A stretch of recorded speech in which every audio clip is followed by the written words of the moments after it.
We'll call the meeting to order.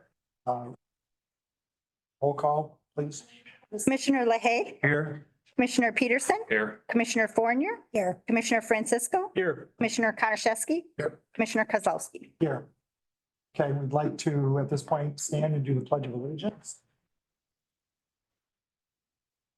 Pledge of Allegiance to the flag of the United States of America and to the republic for which it stands, one nation, under God, indivisible, with liberty and justice for all.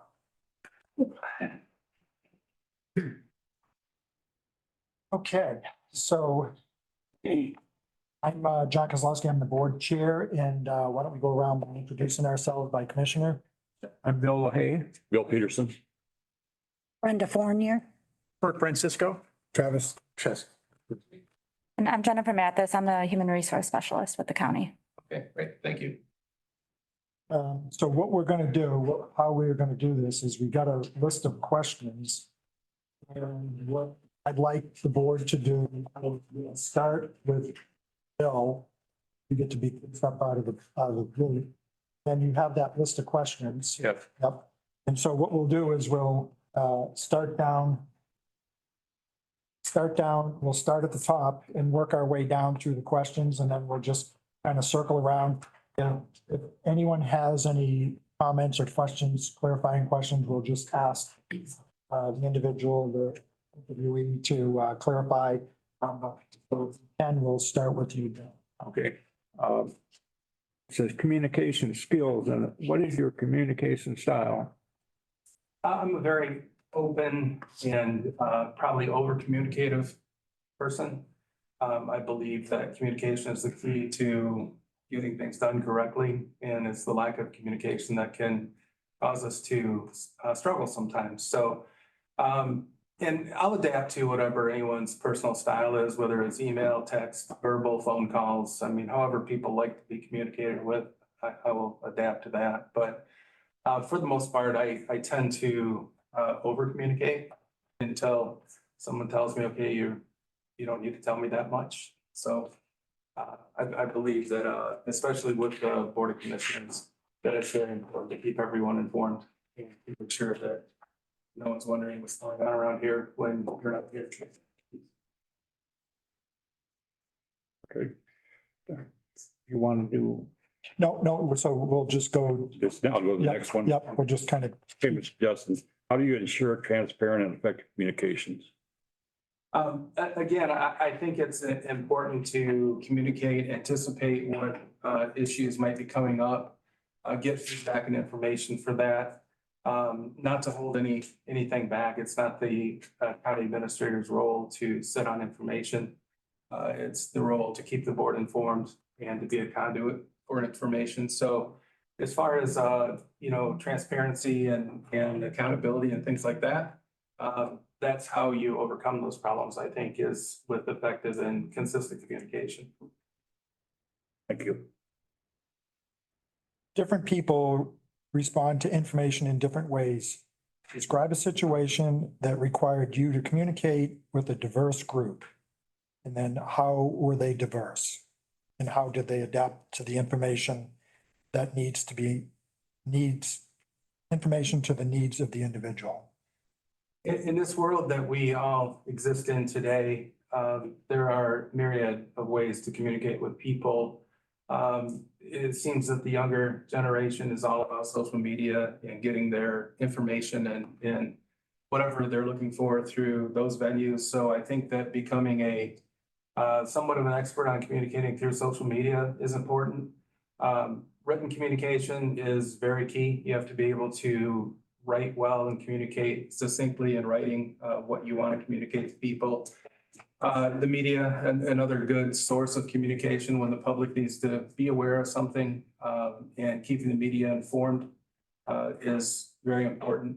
Verbal skills, again, can't underestimate the importance of strong verbal skills, being able to talk to people, inform people, whether the issue is difficult or whether it's, easy. You still have to be able to have those good interpersonal skills to be able to communicate with people as well. So Diverse communication is important in these times. There's no single one way to reach any group of people. You have to have an arsenal in your disposal and know what lever to pull on what you're trying to communicate it to whom. Thank you. Can you give me an example of a situation where you were made a major decision at work this year? Can you explain how you came to that decision? Sure, yeah. We had in Baldwin County, going into the fiscal 2024 year, we had a $1.9 million budget deficit. And we were looking at many different options on how to attack that problem. The three things probably at our disposal were to, scale down, do massive cuts and layoffs. That was the least desirable option. Number two was to go to the voters with a new millage. And number three would be to override the Headley and recoup some of our property taxes. So the decision that I made through consult with my board was to go for a new millage. We couched that millage under public safety, launched an educational campaign, multifaceted, to educate the community on why it was important. Formed an advocacy group outside of the county of citizens, business leaders, school leaders, things like that, who could actually advocate for a yes vote where our elected officials shouldn't and really can't. So we had a multi-pronged attack to go to the voters and ask for a millage offering, and it passed by a wide margin. And I think that the importance of that decision was that it freed up the general fund monies that were going into support the sheriff's department and the jail. Back in the general fund, the millage now supports the sheriff's department and the jail. And there were no interruptions to operations, county operations service-wise, so. Thank you. Mr. Justin, if you were given a project outside of your skill set, how would you handle it? Well, first of all, I would talk to the person who gave me the project to manage expectations on it, to let them know I've got a learning curve here. I'll do my best. I will find resources. I'm a big believer in collective genius. I don't believe that I have to know everything as long as I know people who know things. So I would manage those expectations with the people who gave me the project, and then go out and do my darndest to gain enough knowledge to be able to manage the project well.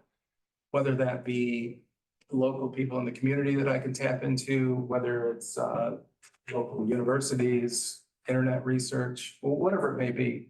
I would put in the time and the hours to educate myself on it, to get up to speed on how to manage it.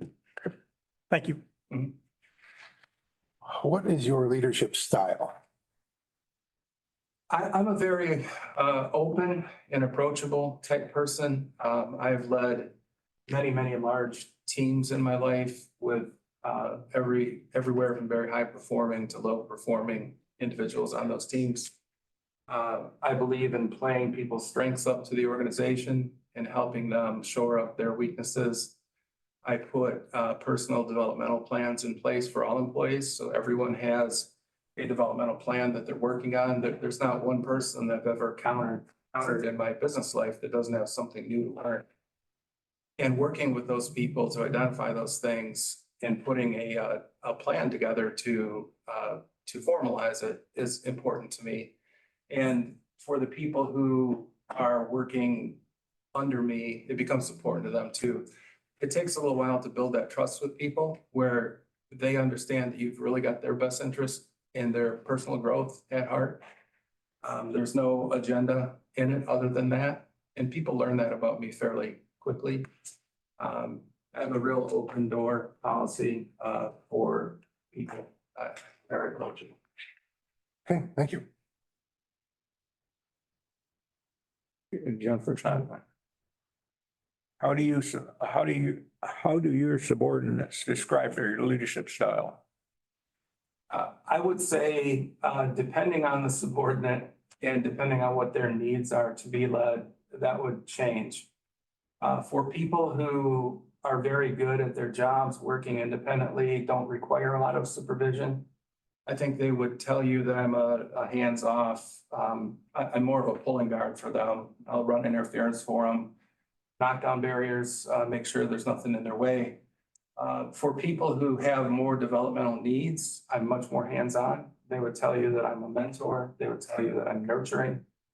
And that I will work with them until they don't want to be worked with anymore. And for those people who don't care or who are doing things they shouldn't be doing, I think they would tell you that I'm very, very abrupt and very forward with them, very directive. So it really depends, I think, on the individual, on what they would tell you. So. Next category, Mr. Justin, is human resources expertise. What is your experience hiring staff? Oh, I've been in a hiring manager role since the early 90s. So everywhere, you know, in Fortune 100 companies, the process is very formal. In smaller companies in a local government, the process is a little bit more informal. But I've interviewed and hired a lot of people. Probably, I would say I have probably at least a 90% success rate in choosing the right person. Every now and then you get fooled. That's going to happen. But I've worked alongside some really great human resource people in my life. My wife is a human resources director for Midland Public Schools. So I've got a built-in human resources coach, if you will, at home. So the human resources part of the job is enjoyable to me, and it's something that I take very seriously. Thank you. What is your experience with collective bargaining? Again, I've been involved in that again since the 90s with all kinds of unions from the UAW and the AFL-CIO and the Teamsters back in the consumer packaged goods days. More recently with the counties, it's been the police unions, it's been the UAW again, but I've been at the bargaining table for, gosh, 30 plus years, either in a lead role or in a support role. Bargaining is something, again, that's part of what we have to do. I somewhat enjoy the process because I'm a big believer in strategy in whatever I do at work. So mobilizing the team, putting a negotiation strategy together, meeting with the union reps and executing that strategy is important to me. So it's a process, it's a give and take process always. But it's a process that I've been involved in a lot and somewhat, as much as you can, somewhat enjoy the process. Excuse me. The next category is government knowledge and experience. Question, describe the role of a county administrator and how it works with a board of commissioners. I believe the county administrator is the right arm of the Board of Commissioners. I think the county administrator's job is to carry out the decisions of the board and in turn to communicate back to the board any information that you're getting from employees, from the public, from anyone else. The county administrator should never act independently of the board. Everything that the county administrator does should be 100% in lockstep with where the board wants to go and why. So, you know, it's a role that's somewhat subservient to a point, but also you have to build that critical relationship with the board so they trust what's going on in this building as far as leadership when you're not here. So I enjoyed the role. I've never been interested in running for an office, but I really have enjoyed working as the administrator, as an appointed person, and working closely with the Board of Commissioners. Thank you. Mr. Justin, if you would describe your knowledge of county operations. I was fairly new to county government when I was the first administrator on the scene in Gladwin County. So the learning curve up front was somewhat steep. I immersed myself in learning through MSU Extension, MSU Department. A couple of people there really helped me. I found a couple of long-term county administrators as mentors and spent quite a bit of time with both of them. I learned Robert's rules really fast. Had to take on the key communication roles for the government as well. So I think that I accelerated through the learning curve fairly quickly to get up to speed, to be able to become fully functional as the administrator. I feel now that there's always new things to learn, especially from the legislative standpoint, because that never stops. I found MAC to be a great resource to keep me informed on what's going on legislatively. They have a really a good legislative lobbyist and support system down there to keep us apprised of what's going on. So I think for the most part, I probably spent the first 6 months learning, and once I kind of got past that steep part of that learning curve, I felt that I was pretty well in control of what's going on in local government and how to function within it. Okay, thank you, sir. How do you stay current in municipal best practices? I'm sorry. Sure. How do you stay current in municipal best practices? Oh, I see. Again, MAC is a great resource. There's a section of MAC too that's devoted just to county administrators, and it's a great group. There's a lot of collaboration, a lot of communication back and forth.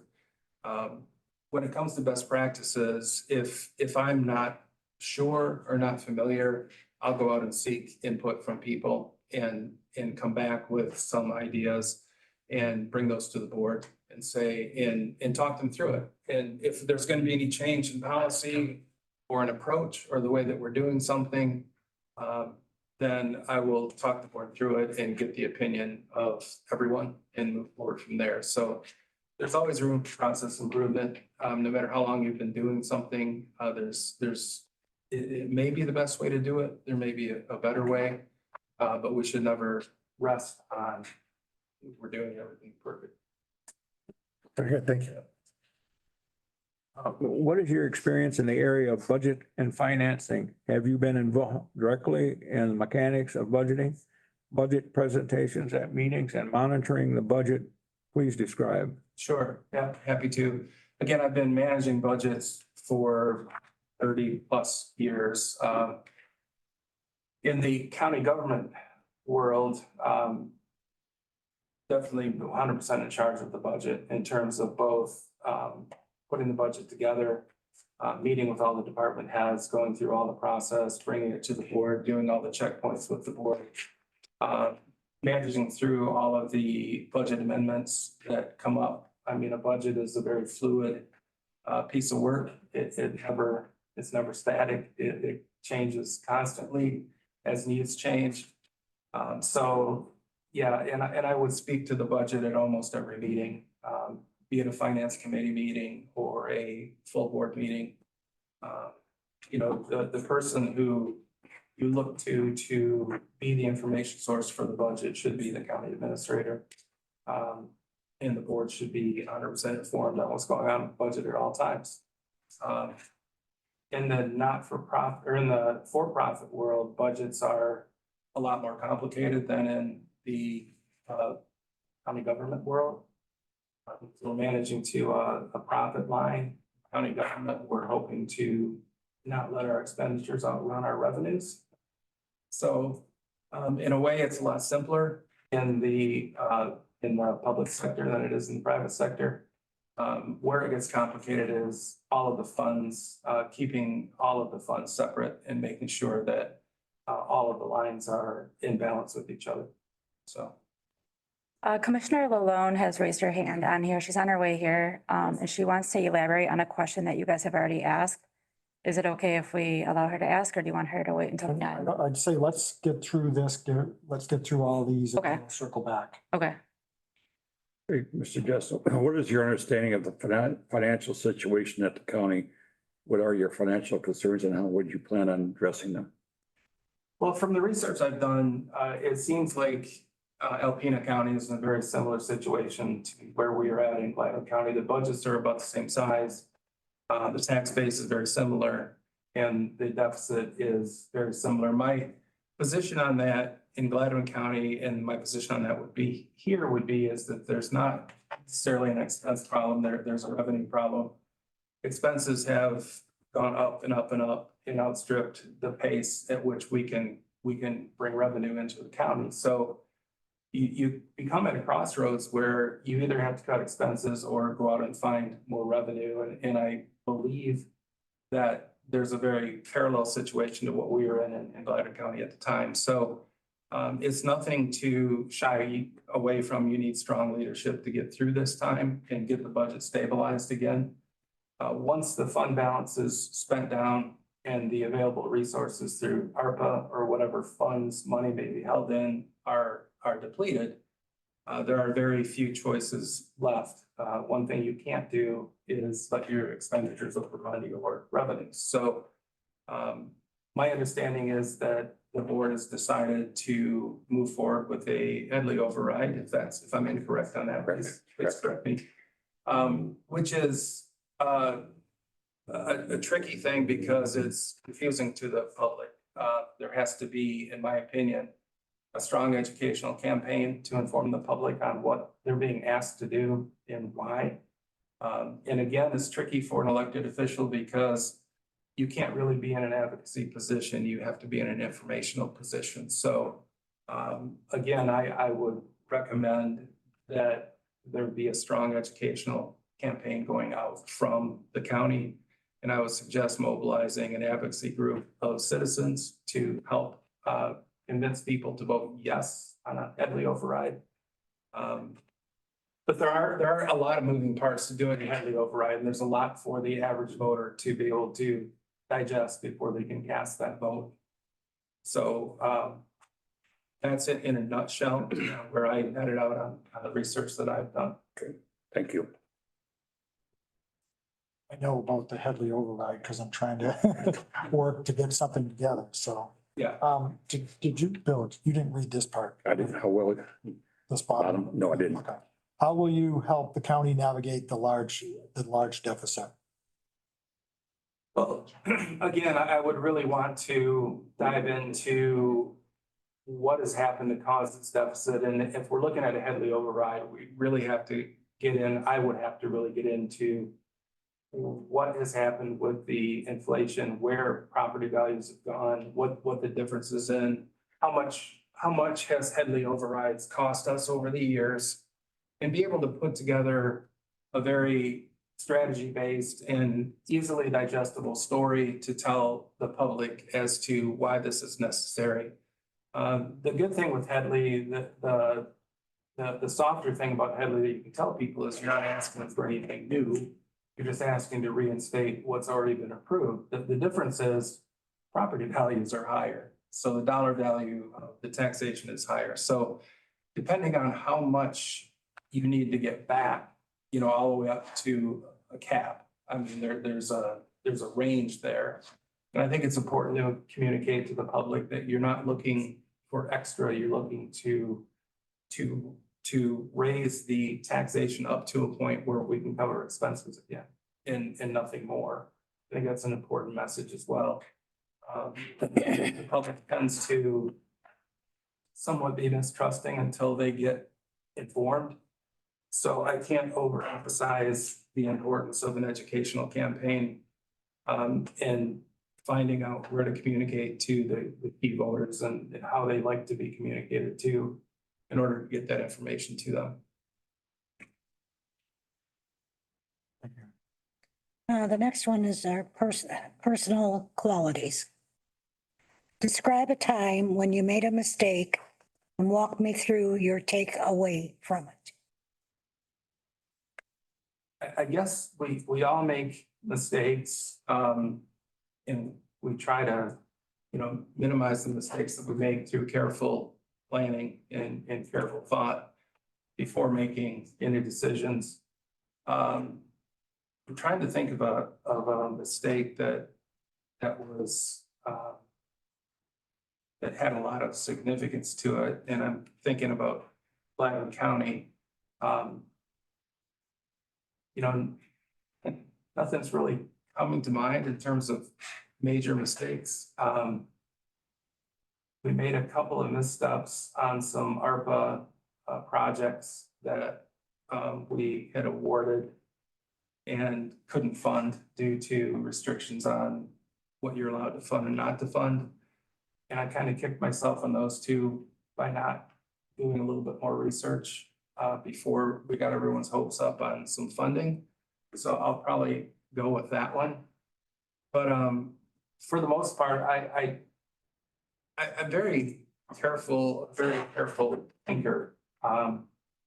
And I do put a lot of thought into any decisions that need to be made and get input, so it's collaborative. If I make a mistake, it's the board's mistake as well, because we were all involved in the same decision, if you will. I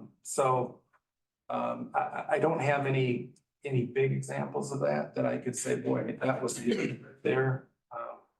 If I thought backwards in time, I could probably come up with something, but nothing's really coming to mind right now that's large. Okay. Thank you. So, Mr. Justin, how do you describe your character? I've always prided myself on being honest, open, accountability, integrity. Everyone who knows me, with the exception of maybe one or two people, would say immediately, those are the hallmarks of who I am. I'm the same person wherever you encounter me. I don't change. I'm a very warm and nurturing person. I believe in people. I believe in the representative form of government. So I'm a big advocate for that in the community. But, raising my own family, representing those values to my own children and now grandchildren is important to me.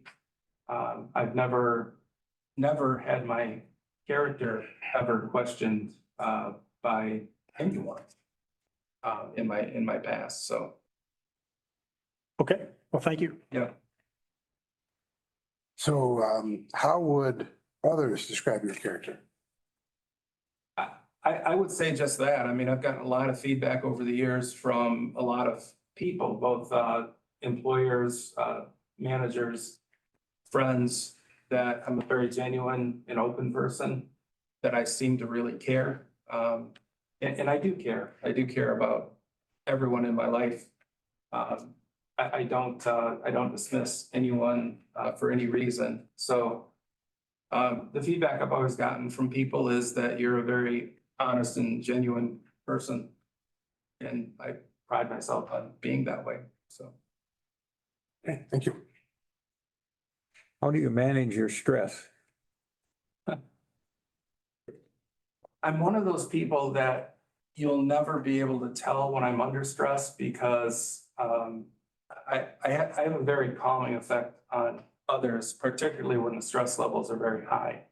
I have the ability to come in and bring the temperature down in a room pretty quickly, even though I'm feeling stressed. The question is, how do I manage stress? I talk to my spouse about it.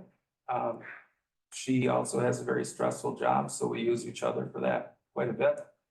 I believe that stressful situations are dissectable. You have to be able to break them down, understand what's driving the stress. I'm very good at conflict resolution, peer mediation, things like that. When people have issues with each other, I'm able to sit people down and get to the root cause of what the issues are without focusing on any individual. So I guess I try to let stress roll off me the best that I can. Sometimes it catches up to you and you just need to pause and take a few minutes and kind of recenter yourself and get focused back on the issues. I find that when people are under stress, they tend to want to get defensive or put the blame on the other people, and that becomes counterproductive. So I will almost always call people out on that, bring people back to the center and get refocused on issues rather than personalities and things like that. So, but yeah, you would never know really when I'm under stress unless I told you that I'm really under stress. So. Mr. Jessup, what are you not interested in doing in the role as county administrator? What is one thing that you were looking forward to if you were given the position? The bane of my existence has been being the FOIA coordinator. That's one thing that I don't look forward to, that I have to really, that's the easiest thing to procrastinate on or have reluctance to do is like deal with FOIAs. Obviously, they're important. We have to deal with them. But if I could wave a magic wand and say, I love everything about this job, but one thing that could go away, it would be FOIAs. What I look forward to in the job is being that person to represent the Board of Commissioners in the community, and vice versa. I think it's a critical role. I think it's a key role. It brings out all of the qualities of leadership in that individual, with the public, with the department heads, and even with the elected officials, and even with the courts to a certain extent.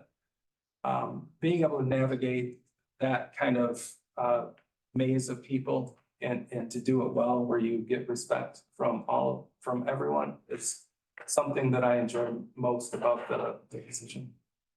Thank you.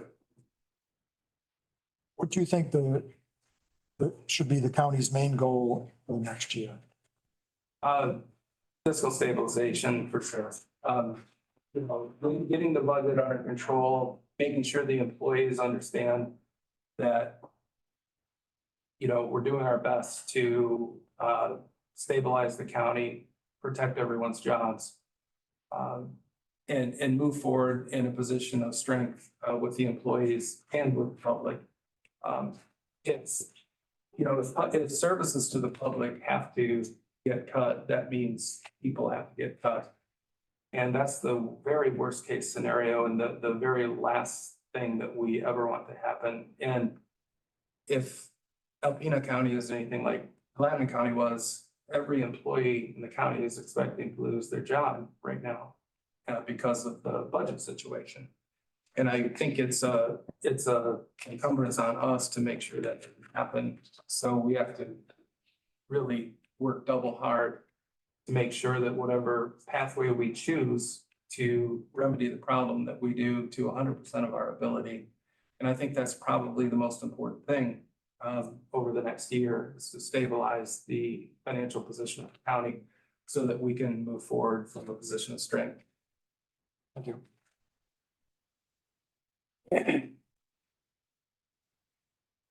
Okay. These questions are to identify your priority areas of skill. Please describe a major accomplishment you were directly involved with in your current or most recent position. Sure, yeah. Well, as I had mentioned, going into Gladden County as the first administrator they had ever had, and there were a couple of projects that were sitting on the back burner that the board had not addressed, waiting for the appointment of an administrator. So coming in the door with the learning curve that I had already mentioned was the ARPA dollars, of which zero had been allocated. It was one of the first projects the board gave me, was figure out what we're doing with this ARPA money. So again, learning the role and taking on a project like this, I did what I would have done if I were a veteran at the time. I put a strategy together, went to the board with it, got their approval, and put together a group of community leaders as a steering committee. So I went to the schools, local businesses, local churches, and citizens of the county, and I put together a 10-person steering committee. We reviewed all of the rules and regulations for ARPA. We got heavy input from our board on what the criteria would be to fund ARPA projects. We put together a call for projects to the community. We received, I think, 118 different project requests from around the county for ARPA monies. The steering committee then considered every request. We graded them, we scored them on a scoring method that was developed. And we put through to the Board of Commissioners all of the recommendations that we had as far as what should get funded and what shouldn't, and let the board hash it out and decide. So that was probably an example of a success, and it ended up working out really well, except the two projects, as I mentioned, that we ended up not being able to fund. They were both fairly small, but all of the rest of them, I think we ended up funding, oh gosh, over 40 different ARPA projects across the county. And we ended up using a significant amount of the money to support, county government as well, because we were in that same situation where we had to, bring money into the budget. So, but that was something early on. It just made sense to me to do. I couldn't sit there in a vacuum and decide how to spend it. Yeah, I had to find some friends. Okay. Thank you. Mr. Justin, if you were appointed as our county administrator, what is your plan in the first 180 days? A couple of things would be really important to me in the first 180 days. Number one would be build relationships with all of you and all the department heads and the remaining elected officials. I think that, it's kind of like being the new kid in school sometimes. You've got an opportunity to make an impression on the first few times you meet with someone, and then that impression kind of gets set in. So building relationships with people would be critically important to me. And running right alongside that would be to address the budget situation. So in the first 180 days, I would work hard at getting to know everyone, building trust with everyone. And in the meantime, working with the board very closely on the budget situation. Okay, thank you, sir.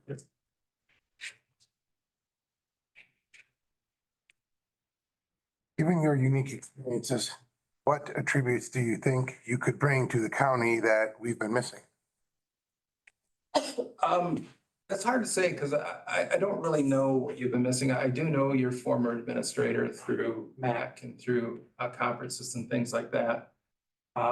What you get with me is you get a long history of business leadership, business strategy, working with boards, working with unions. You get all that with me, but you also get a real person with a lot of soft skills, human resources skills, interpersonal skills to work with people. So in my opinion, it's a real kind of a good package, because the nuts and bolts of the job, the blocking and tackling, if you will, managing the budget, working with the unions, managing people, working with the board, I have a lot of experience with. I became a certified grant writer as well during my time in Gladwin County. So working revenue through grants and things like that as well. But you also get those softer skills with me, that the ability to lead people, work with people, help manage through issues with people. So. Very good, thank you. What is your perception of the duties that would be required as a county administrator? Well, my perception is not much different than what it was in Gladwin. It's really primarily working with the board, helping make sure the board is organized around the issues, the agendas for the meetings, making sure that everyone's well aware of what's going on, what's coming up. The budget, of course, is something that I would anticipate managing for the board and making sure that the board is well informed on where we're going and why. The day-to-day operations of the county, I would anticipate to be on the plate as well, working with the department heads, making sure that everyone has what they need. Again, I see myself more as a pulling guard on those kind of things because I don't have to be an expert on what they do. I just have to make sure that they don't have obstacles in their way. And I'll learn as much as they need me to about what they do. But you know, they're a department head or they're an elected official for a reason. It's not my job to get in their way. So, you know, let leaders lead, support them along the way. Mr. Justin, where do you see yourself in the county in 5 years? My goal is to work another 8 to 10 years. That gets my wife and I both to, you know, full retirement age. So in 5 years from now, I would expect to be, you know, working and living here, probably halfway through my tenure with the county. And hopefully have a lot of issues behind us at that time and have a pretty smooth running ship. We camp up in this area a lot. We've actually been looking for property in this area for the last year and a half to either build or buy, some to vacation and ultimately retire in. So this is a very desirable area for us anyway. So yeah, that's where I might see myself in 5 years in this role. Thank you. In your opinion, what are the most important parts of the county administrator's position? I think honesty, integrity, and trust are number one. Coming from both directions, I see the county administrator role as kind of being in the middle, if you will, kind of the hub.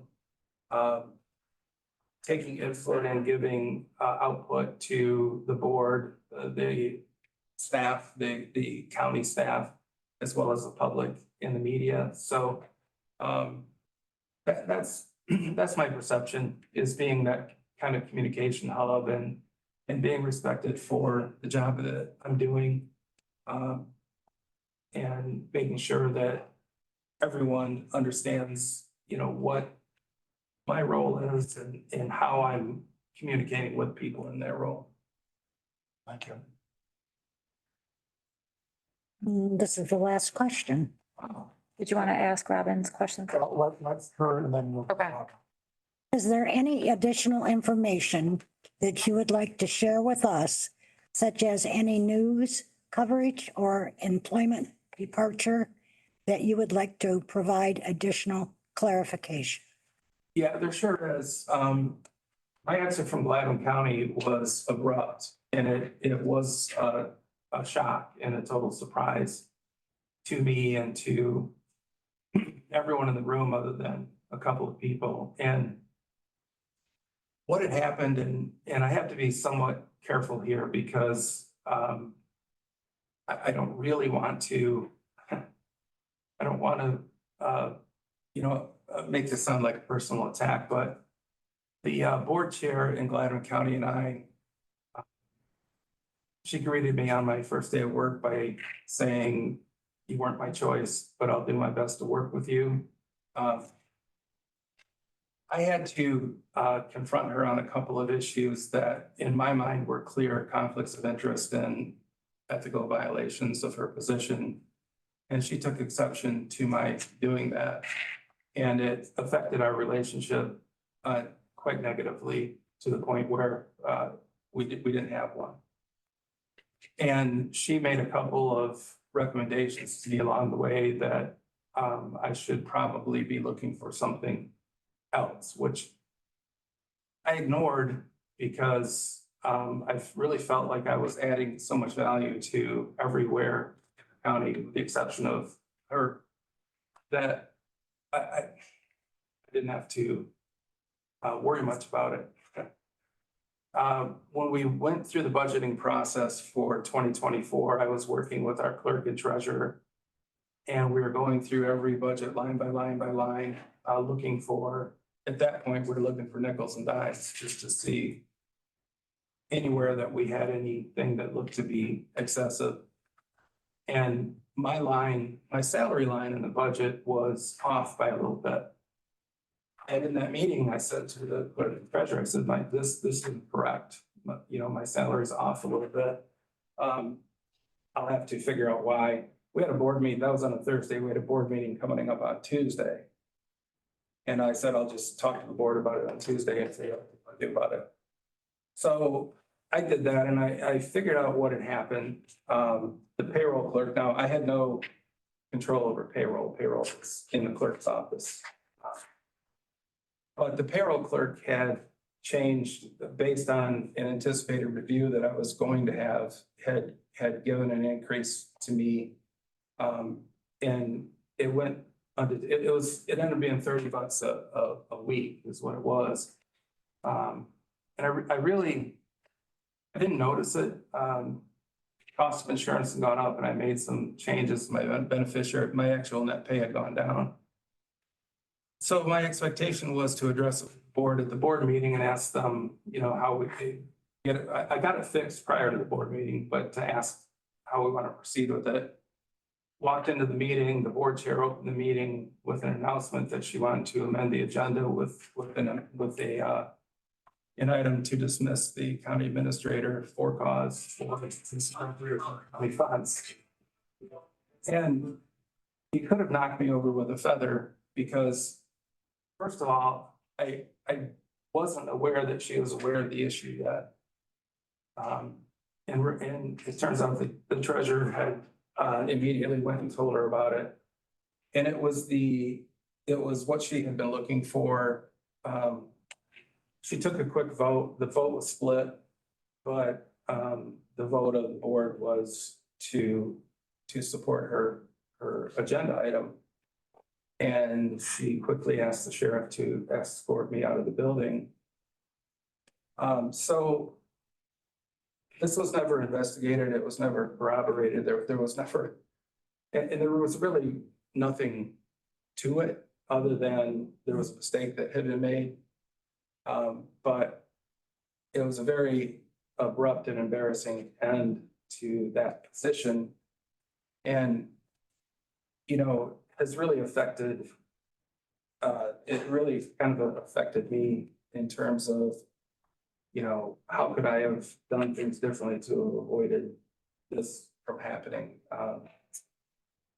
Our board chair in Gladwin County is a brilliant woman. She's an attorney. She has a PhD. She's an amazing person. But, you know, she had some issues that I chose to confront her on that didn't sit well with me. And when I think about it, that's really consistent with who I am. If I'm not comfortable with something, especially when it comes to ethics, conflicts of interest, I will always address it with the person with the hope of having a good conversation about it and either being convinced that it's not or being convinced that it is and putting an action plan in place to fix it. That's not how it went with her at all. So she chose to pursue that course of action. Now, the follow-up from that has been, you know, I have a couple of board members who I use as references because they didn't support, they knew exactly what was going on. The sheriff, for example, is a personal reference of mine as well because he also saw and knew what was going on. But I'm the fifth generation of my family to live in Gladwin County, and it's made it, you know, the media coverage and things, it's made it really, it took me a while to go to the grocery store and be able to do the things I needed to do until I came to the conclusion that, you know, I need to be out there because, you know, that this whole thing was false, it's contrived, but it's the impression of what had happened. So I've never experienced anything like that before in my life and never care to again. But you know, that's what happened in Gladwin County. So it's unfortunate. It's something that shouldn't have went that way. So, Thank you. but I did want to, you know, address that and clarify it with this board. Okay, I guess we'll let Robin, do we have her somewhere? Can you guys hear me okay? Yep, unfortunately. So, sir, I want to apologize. I had a family emergency crop up and I am returning, but I do apologize for missing your interview, but I am on Zoom and I have been listening. I had a question, but you actually answered it as you went through. But I'd like to go ahead and ask you one more and not to drag this out. But considering your answer to the last question, why do you want to be a county administrator again? You know, I've been asking myself that very same question. No, but quite honestly, it's because at this point in my career, I was in the private sector for a long time and I got burned out in the private sector. I truly do believe in representative government, and I think it happens the best at the county level. Every one of you has been elected for a reason by the constituents in your district, and you represent those people very well. It's a very exciting thing for me. I think it's the best form of American government is at the county level. And it's exciting to me to be part of that. What happened in Gladwin County to me is an anomaly. It's not consistent with anything that's ever happened to me in my life before. And, you know, maybe part of it is to rectify that. But I think it's really because I believe in what we do and I want to be part of it. I mean, I'm not even looking back in the private sector anymore because I enjoyed this role so much and I have so much energy and enthusiasm for it. That it's where I want to be. It's what I want to do. So. Thank you. Thank you, Robin. Anybody else have any other final question? You do. What would be the first thing you would, if you were hired on your first day of work, and you came to work, what would be the first thing you would do? I would find the coffee pot. No, honestly, I would want to meet with the board and understand what the real near-term priorities are. Because as I was learning my way around the building, starting to meet people, get to know the department heads, get to know everybody better, I would want to know what are the first three things the board is focused on, wants me to focus on. I mean, in reading all of your minutes and going back through your committee reports and stuff, I feel like I'm fairly current on what the issues are, but that's not the same as sitting down and discussing it. So I would want clear direction from the board on day one as to here are the top three things we want you to be thinking about in your first X amount of days here. Beyond that, it would be getting to know people. I would want to schedule meetings with all the department heads, get to know everyone.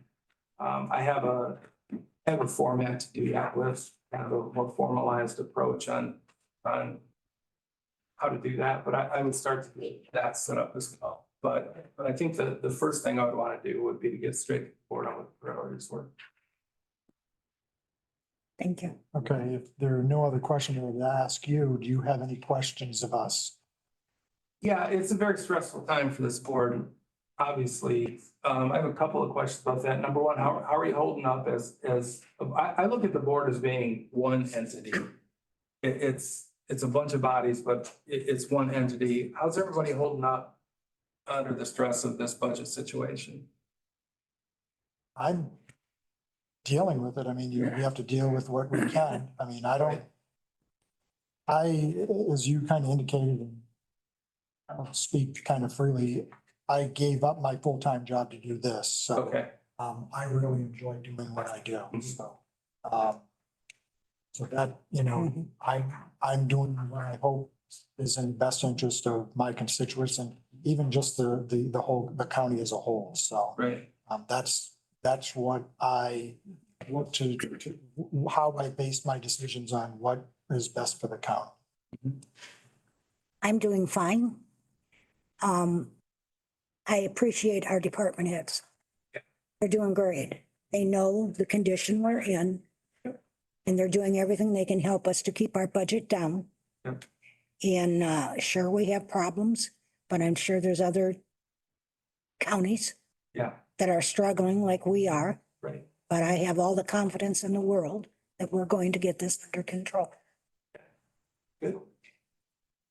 Anybody, you guys comment?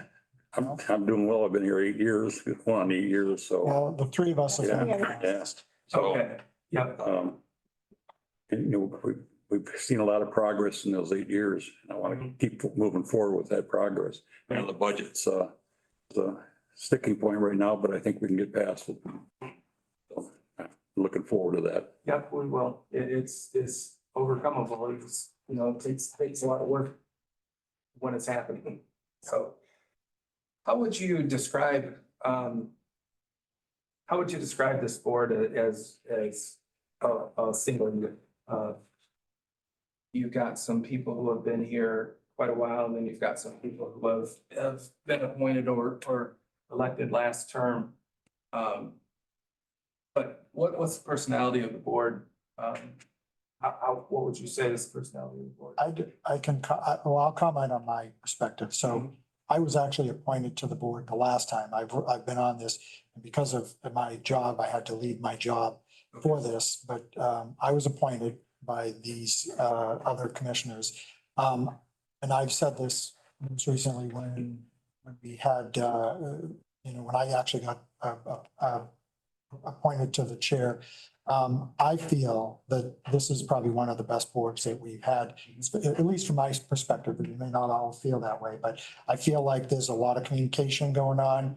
And I think that's probably, as you kind of indicated earlier, that's probably the most important thing, because I don't always feel that, I haven't always felt that there was always a lot of communication throughout the board. But I feel that I've been trying to communicate as best as I can. And again, I won't speak for everybody, but I feel like, in my perspective, this board has probably been in the 8 years, probably at this particular time, the best board that we've had. Good, that's good to hear. Yeah. And how does the board view the role of the county administrator? I understand there's some dissension as to the importance of the role.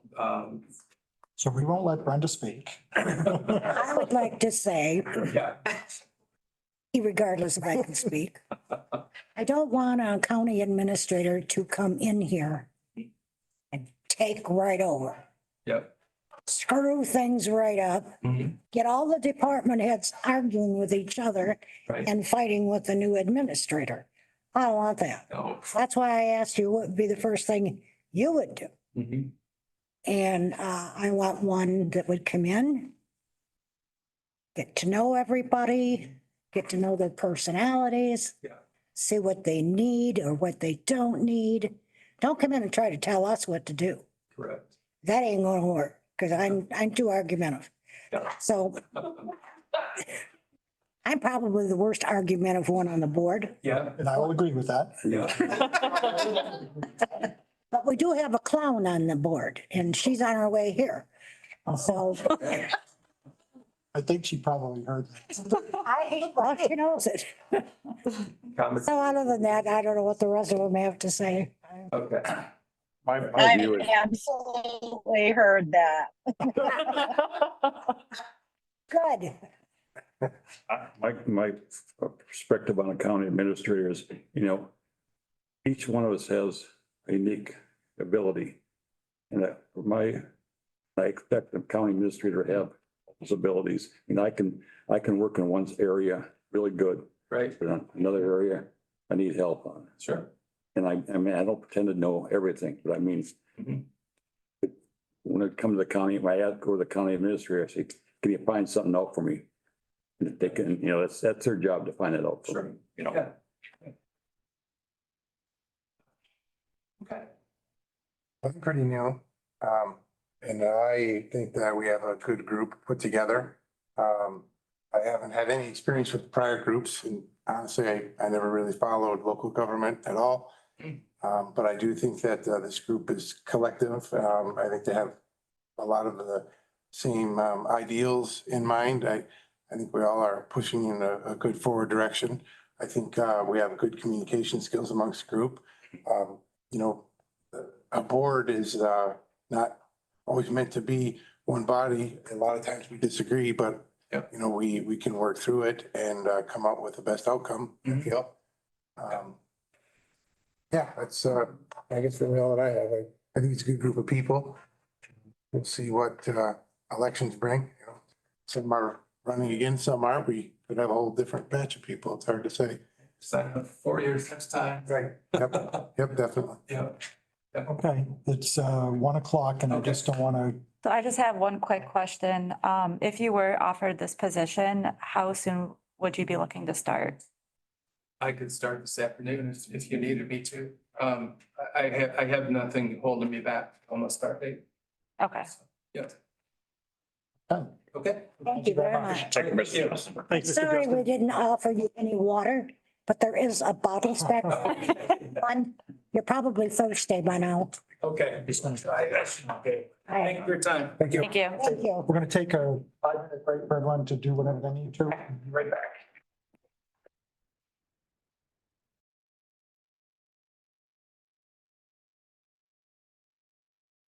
Okay, hi Jeff. We'll start off by introductions and we'll start with Commissioner Behind. Bill LaHaye, Bill Peterson. John Kozlowski. Brenda Fournier. I'm Bert Francisco. Travis Konashevsky. I'm Jennifer Mathis. I'm the Human Resource Specialist.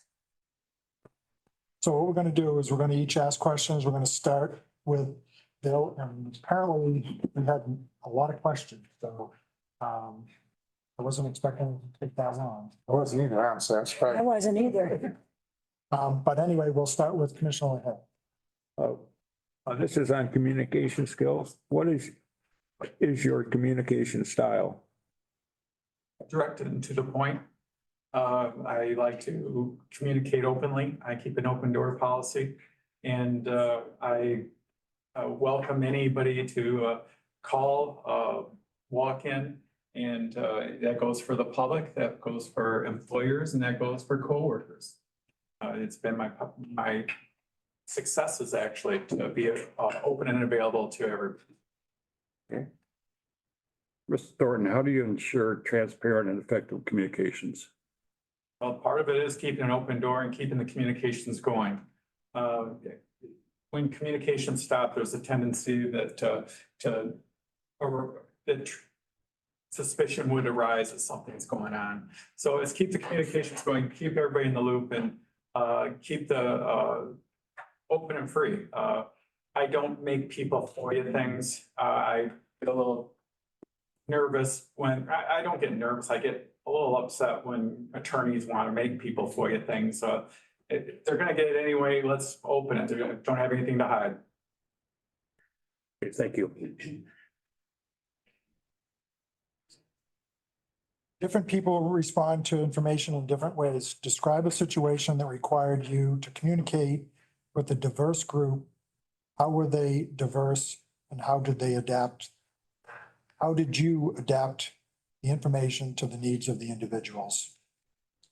Well, it goes back to knowing your audience. It goes back to basic public speaking in high school classes and stuff like that. But yeah, it's getting to know the audience and how to approach them. If you walk in and the audience seems to be a bit hostile about a particular subject, and as we all know, animals are dear to many people's hearts. You got to be calming, reassuring that you're there to help them. People don't really reach out to government officials unless they do have a problem. It's not often somebody shows up and wants to give you a compliment in your office or to a public meeting. So it's being calming, reassuring that they will be heard. You cannot guarantee an outcome to them.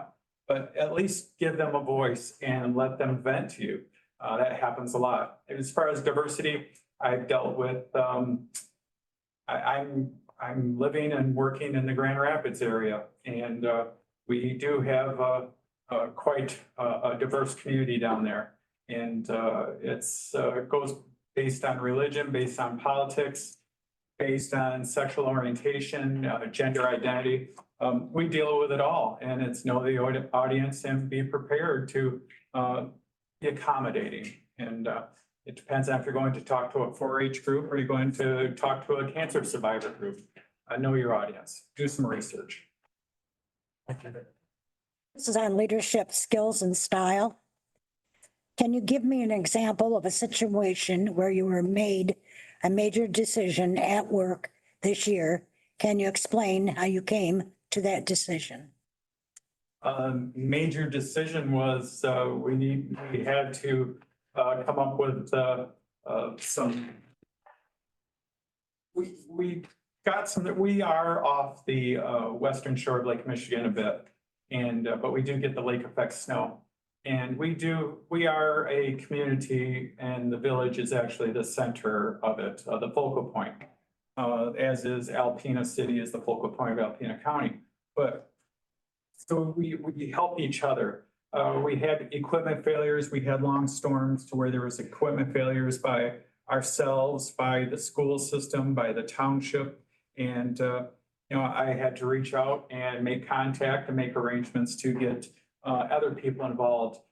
Some people refer to it as mutual aid. We did not have any mutual aid agreements. I'm sorry, I'll deal with it in the past. We need to make sure that emergency vehicles could get through safely to people that needed them. And it proved to be successful. I stood up and told my council what I did, and good or bad, the situation was very well handled by the council. They approved the expenses after the fact, which was wonderful.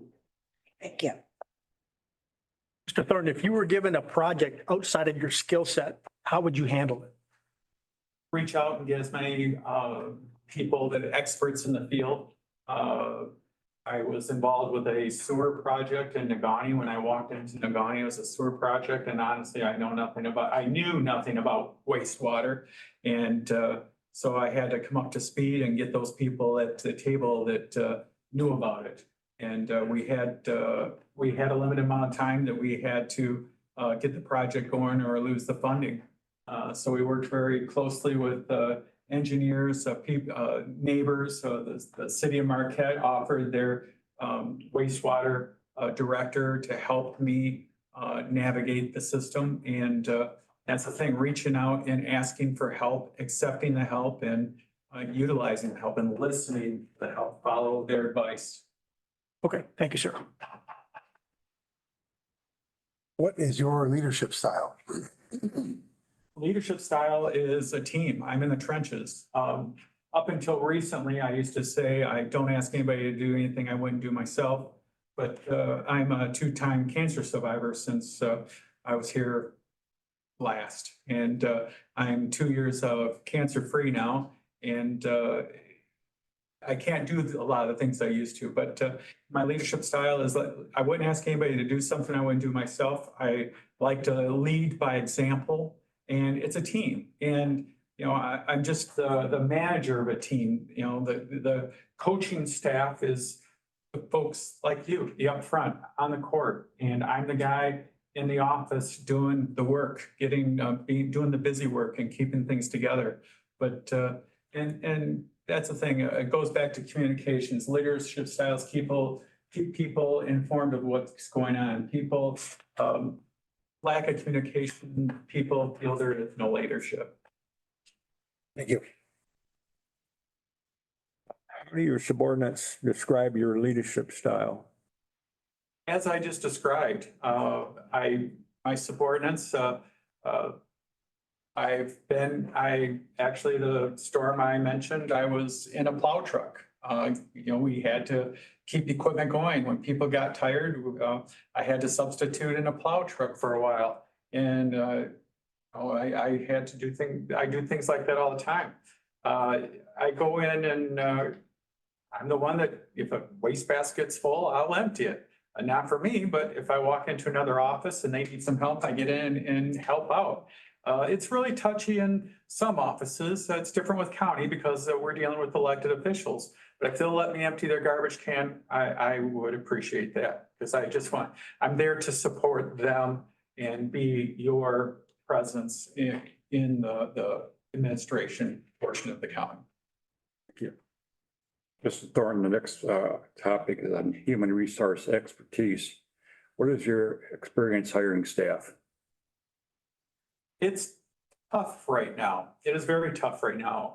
It's people, it's really tough because a lot of people can't pass a drug test.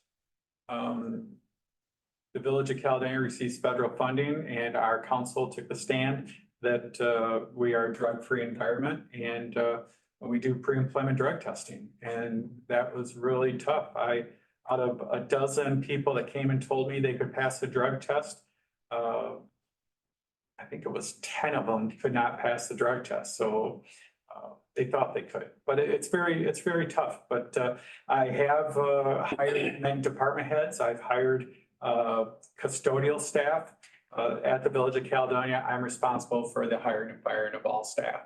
And it's a challenge sometimes, but it's also with, finding somebody that's got the right trainable skill sets that could prove to be an excellent employee. And that's trying to recognize that I feel I've been successful with. Thank you. What is your experience with collective bargaining? I've negotiated over 20 union contracts, majority of those right here in Alpena County. I have had great successes, I feel, and because I don't like to play games. I like to go in and sit down with the union. We each walk in with our list, and of course, we do that to get things rolling. But when things come down to reality, it all comes to money. So when you show what money there is to spend or not spend and show it to the collective bargaining units, it gets pretty simple because the style I used as of late, my later contracts, I basically went in with the money and said, okay, how do you want to spend it? You want pay raises, more benefits, another day off, more vacation, help me help you. But this is the amount of money and that's what we have to deal with. In some cases, they wanted employees. Instead of taking a pay raise, they decided to bring on another part-time officer. And that was their choice and it proved to be very well. It actually gave them a break. Thank you. The next questions is government knowledge and experience. Describe the role of county administrator and how it works with a board of commissioners. Describe your knowledge. Oh, that's another one. Okay, I'll repeat the question. Describe the role of county administrator and how it works with the board of commissioners. I am your eyes, ears, your voice when allowed, when it comes to the administration of the office of the county. The administrator is responsible for day-to-day operations of all the departments that are not led by an elected official. And it would be, one example is Wes Wilder. He was the position where he is now when I was here before. And that's the thing, it's getting with Wes and making sure that things are flowing. Get with the airport manager, make sure, see how employments are doing, how equipment's running. A touchy thing was the lease at the airport when I was here. The military was wanting to renegotiate the lease at that time. But it's, dealing with the department heads and dealing with the public and dealing with the press.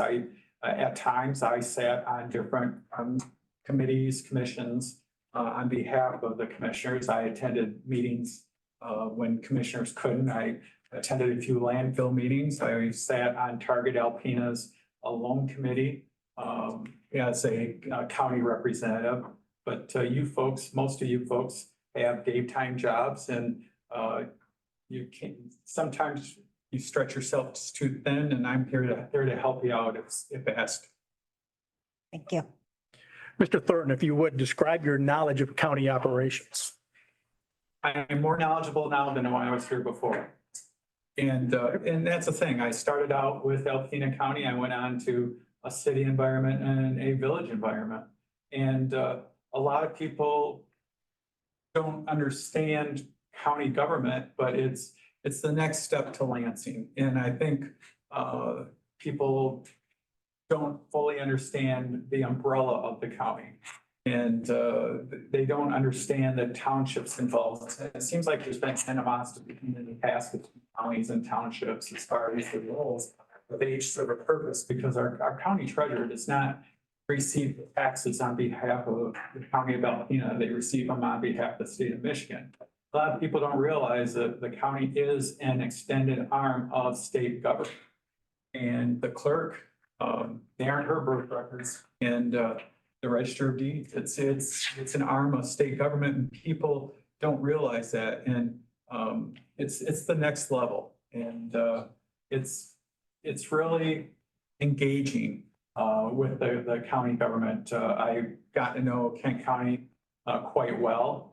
The administrator there was a former city manager and county manager. And it's funny, it's just the different levels, it's all the same, but basically we're at the will of the state. The health department funded by the state, we wait for the money to fall from the state, revenue sharing to fall from the state. But it's unfortunate, but we have to have a voice in Lansing. I remember when the state didn't know what to do when there was a financial problem in Alpena County, and they actually turned to our treasurer, Joel McCollum, about how things work. And it's funny, the state didn't even know how things work in county treasury. So it's got to be a cooperative effort with the state and the local entities. Okay, thank you, sir.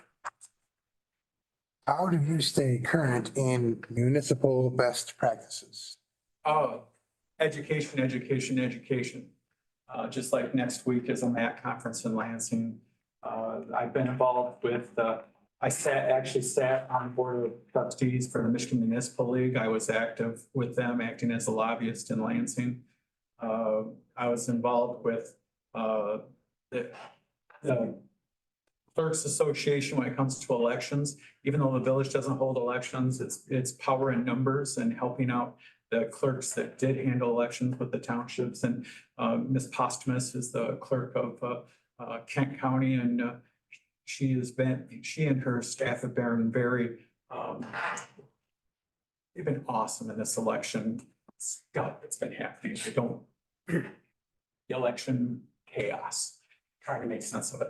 But education, I attend conferences, and it's not just networking for people like managers or administrators. It's also what we learned. The state comes and teaches some segments. I've been in sessions with the Attorney General, and it's keeping up on current things. And you have to read a lot.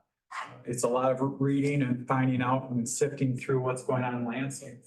It's just like the legislation that's going to sunset on trial court judges being able to assess fees and fines sunsets the end of this month. That's some serious cash. What's going to happen? Back in 2022, I believe, is when it happened before. State did step in and help out, but they don't always do that. We saw that in 2005 with revenue sharing.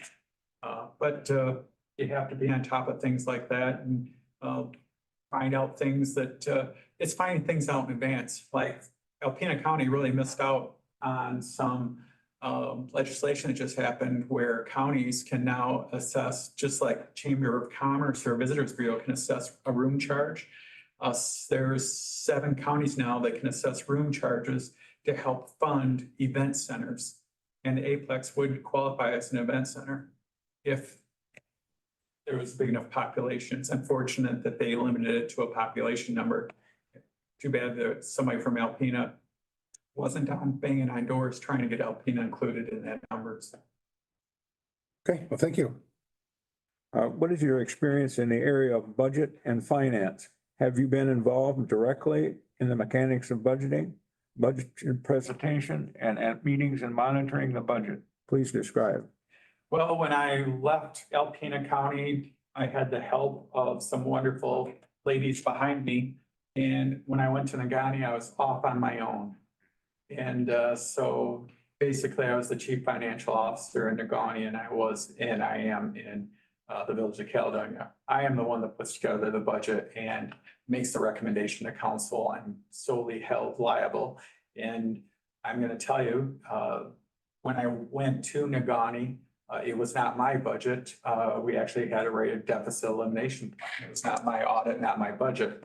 But since then, I have never had to write a deficit elimination plan. I like that. I'd love to keep doing that. But right now, the village of Caledonia has a very fine fund balance.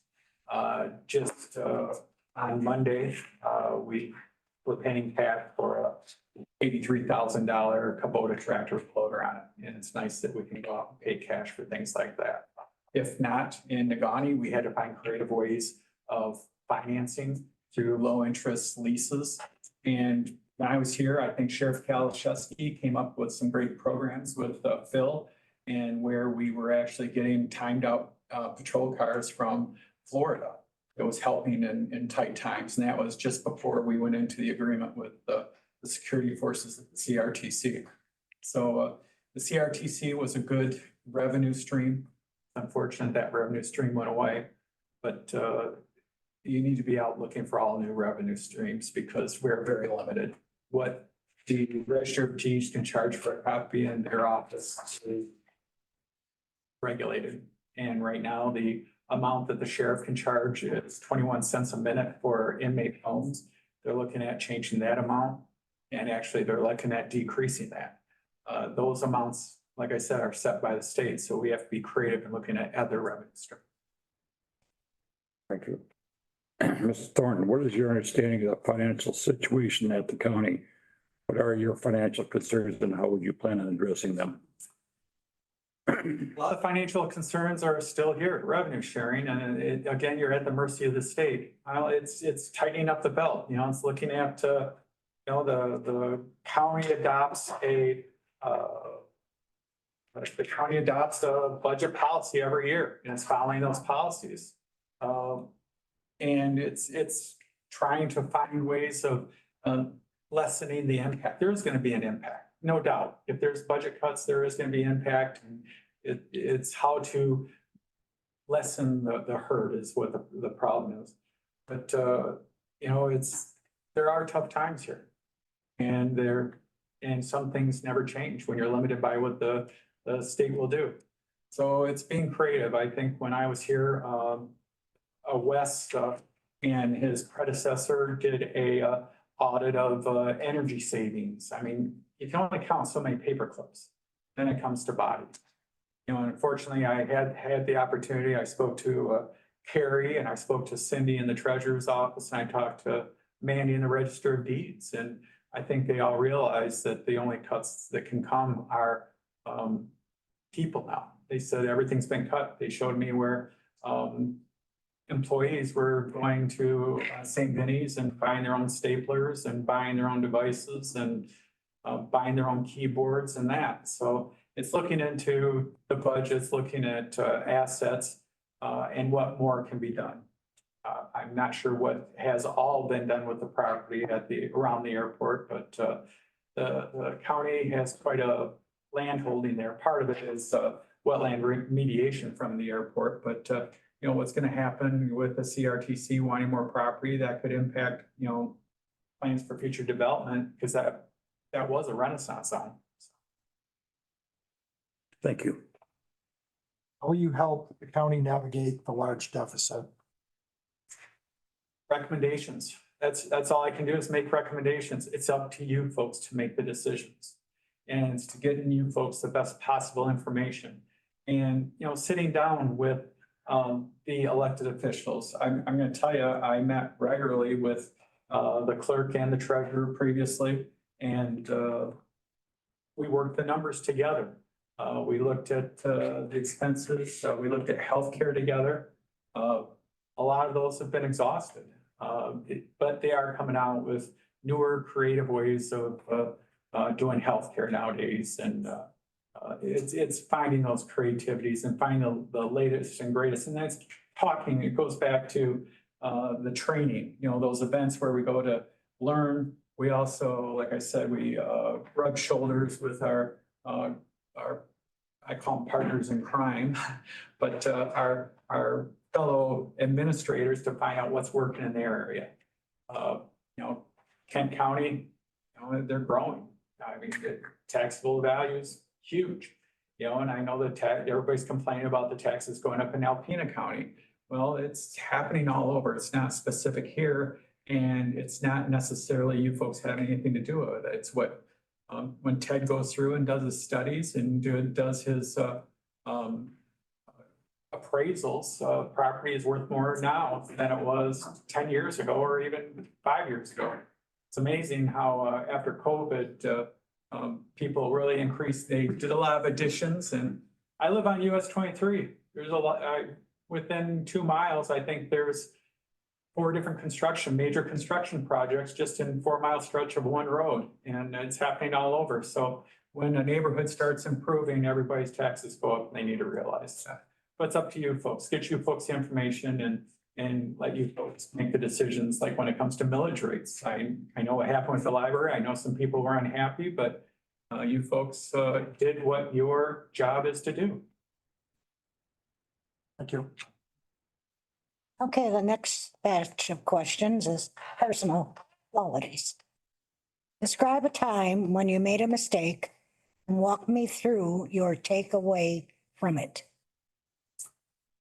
Oh, I've made lots of mistakes. Any in particular, I just hope that none of them were devastating or life-threatening. No, yeah, we make mistakes, and what you do, you own up to it. Hey, I made a mistake. I gave you folks some bad information. Get it out as quickly as possible, or I misspoke myself. I own up to my mistakes and let people know it. And because I think everybody realizes nobody's infallible, nobody's perfect, but it's owning up to the mistakes and try to learn from it and not do it again. And I can't name one in particular because like I said, I've been in this doing government work for probably 25 years now total. And oh yeah, I've made a few mistakes.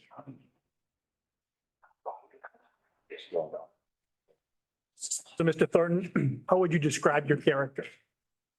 My character, I'm a Boy Scout. I was a Boy Scout. I was in 4-H. I was a junior achievement, and I stayed out of trouble. And I feel I have good character. Like I said, I try to hold great values. I practice what I preach, and I feel I have good character. Okay, thank you, sir. How would others describe your character, your coworkers, your peers? Depends if I had to let somebody go or not. My coworkers, I feel good character. When I left Nagani, I've left on good terms. I think you saw my letters of recommendation. My coworkers, it depends on who you talk to, whether they were happy with me or not. Depends on if I had to discipline them or not. I'm sure somebody was glad to see me go, but I'm going to tell you, others were, we parted ways sadly. I have employees that had to leave because of different situations, and I had an employee that left 3 years ago, and he still regularly contacts me, either text or phone call, and I'm glad I left that impression on him. And he calls me fairly regularly, and I have past employees reach out to me asking me, hey, remember when we did this 2 years ago? I'm more than willing to share that information to help them be successful. We all want to be successful. Very good, thank you. How do you manage stress? Not alcohol. I spend time with my family.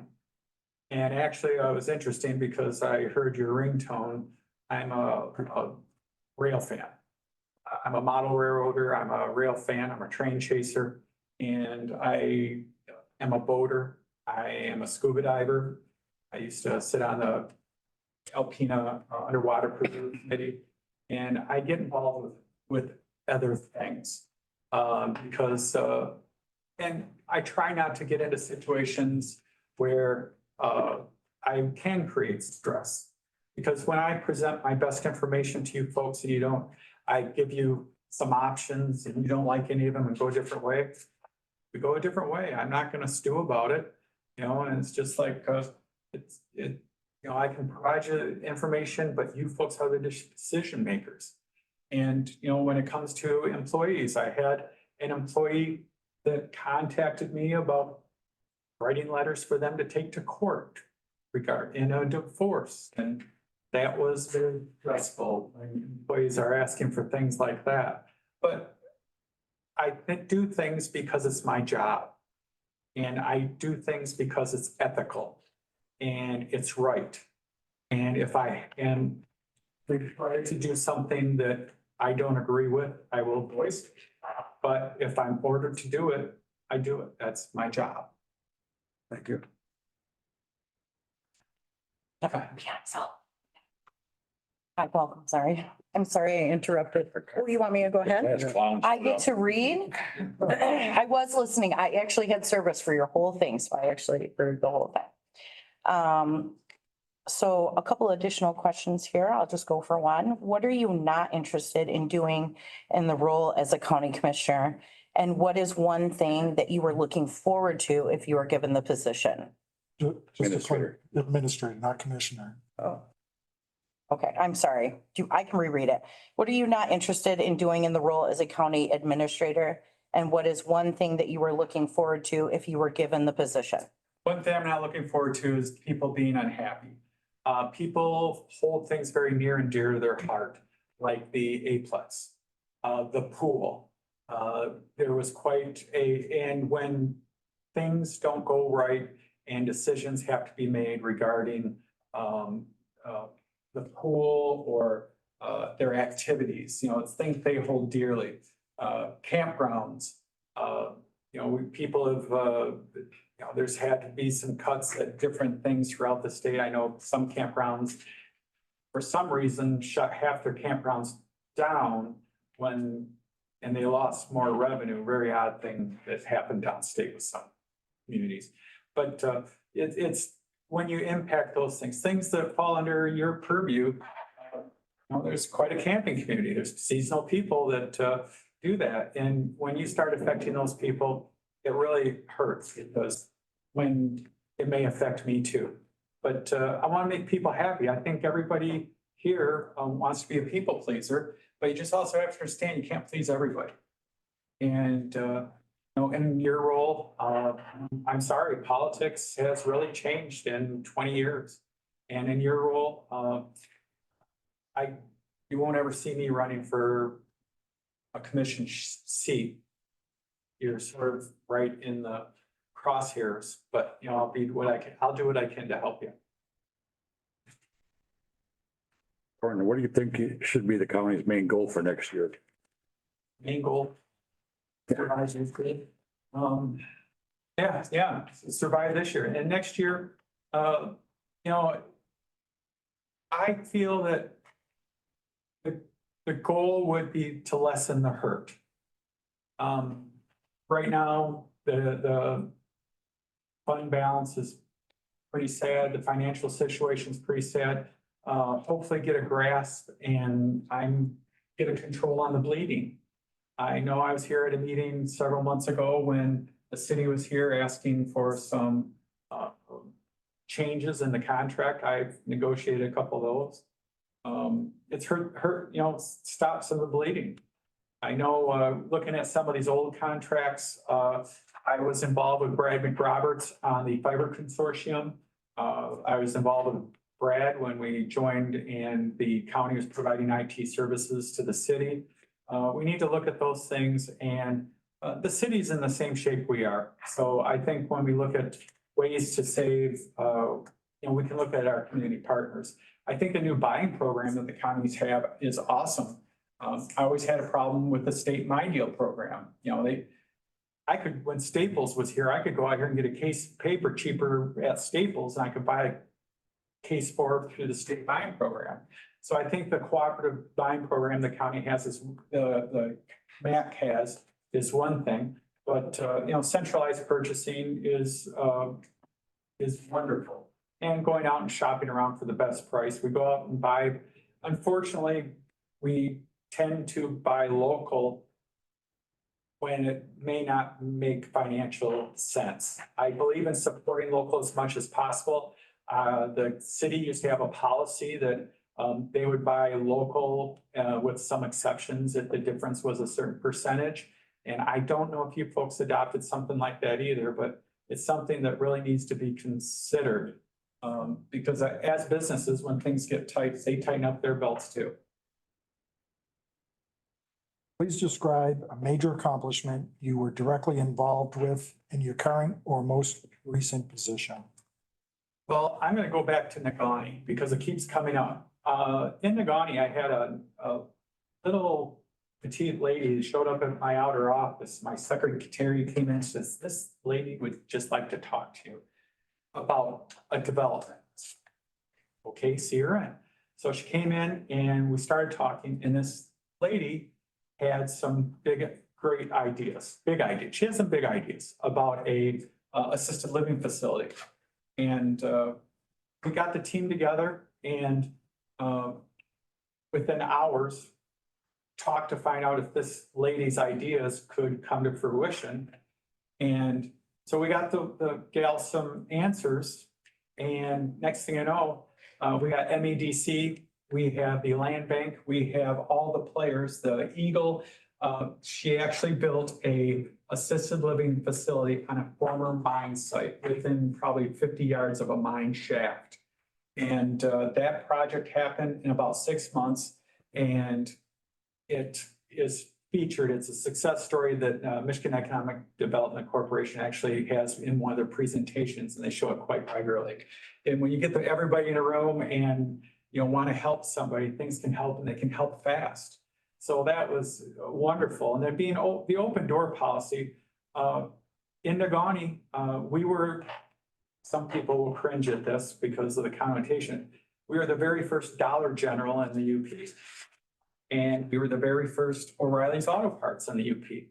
And a lot of that comes to having an open door and getting the team together and not waiting on things, getting the job done and do it quickly. Thank you. If you are appointed county administrator, what is your plan for the first 180 days? My plan is to go around and meet everybody, make connections, talk to the current players, reacquaint myself with Wes, reacquaint myself with Nikki in that was a problem last year. In 2022, Nikki's department needed some money transfers then, but it's get the people together and reacquaint myself with them. And Mary Dunkel at MSU Extension, make those connections. It's funny because Judge Ed Black was a clerk when I was here before, and to see him now, it's good to see him. But also go around and make those new acquaintances. There's going to be some changes here.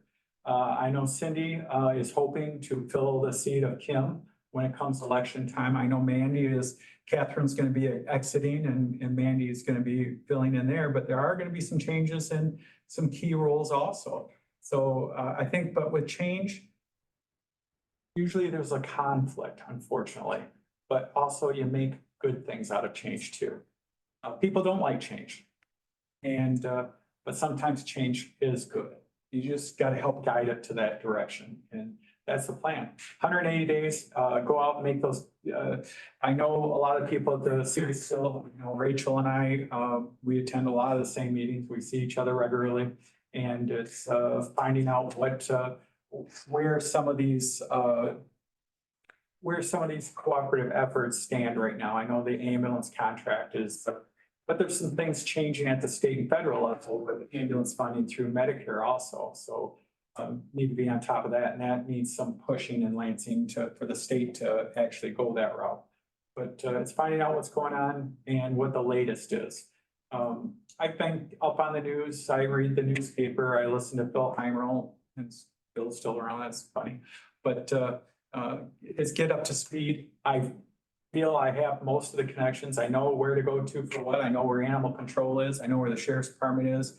At least I know where the bathroom is, and we'll be all set there. So. Thank you. So, Mr. Thornton, given your unique experiences, what attribute do you think you could bring to the county that we've been missing? You know, I don't, you know, Mary Catherine, you know, as an administrator, there was not an administrator for many years. I mean, when I was here, I was a county coordinator, and honestly, I didn't really have a job description. But, you know, and Tammy Bates filled in as, you know, the board secretary and the manager, and then Mary Catherine came in, and I don't think this group really has had a good shake at an administrator. And hopefully I can show what I've learned since I left here before. And a lot of that is, you know, assisting, getting the communications out better, quicker, trying to quell the social media. I'm going to tell you, social media is going to be the death of our society. That's me personally.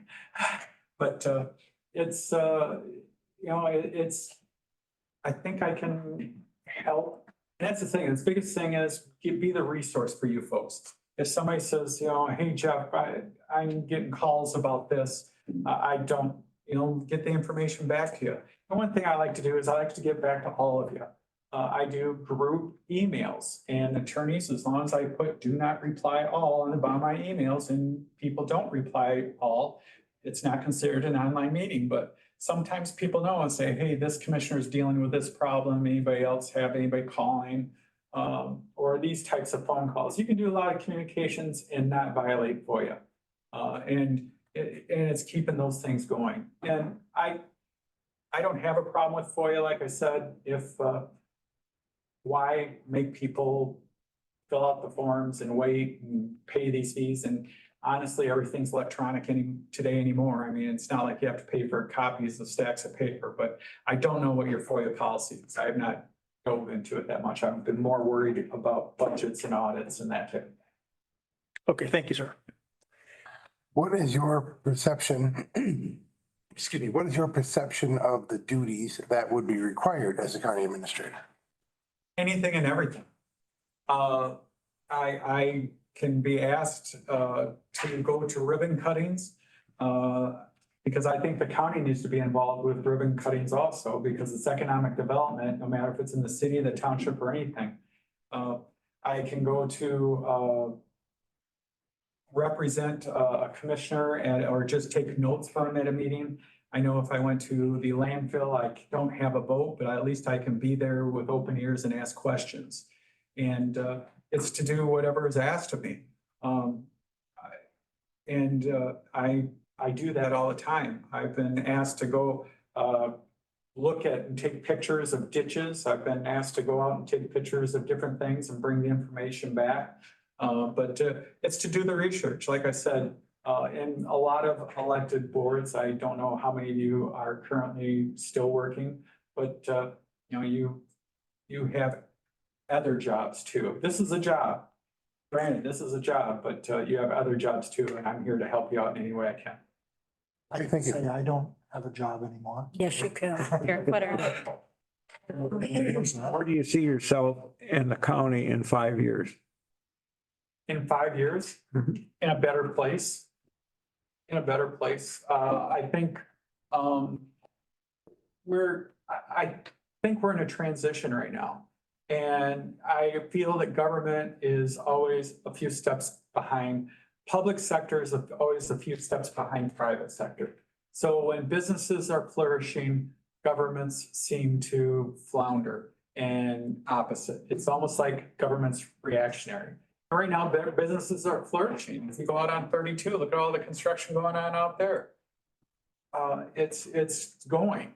So I think, and we will follow because their successes as they build new buildings and bring in more tax base, that makes more revenue for everybody. So I think it will be in a better place. And I hope that in 15 years, when I might think about retiring, it'd be even better yet. Just so you know, I have had a residence in Alpena County for 20 years now. Oh, 20 years now. I've been married to my first and only wife for over 25 years now. My daughter is 15 years old and she was born here in Alpena.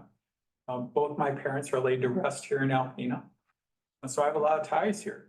And like I said, in 15 years, when I think about retiring, it should be in a much better place because this is where I would want to stay. So why, my goal would be make it better. Thank you.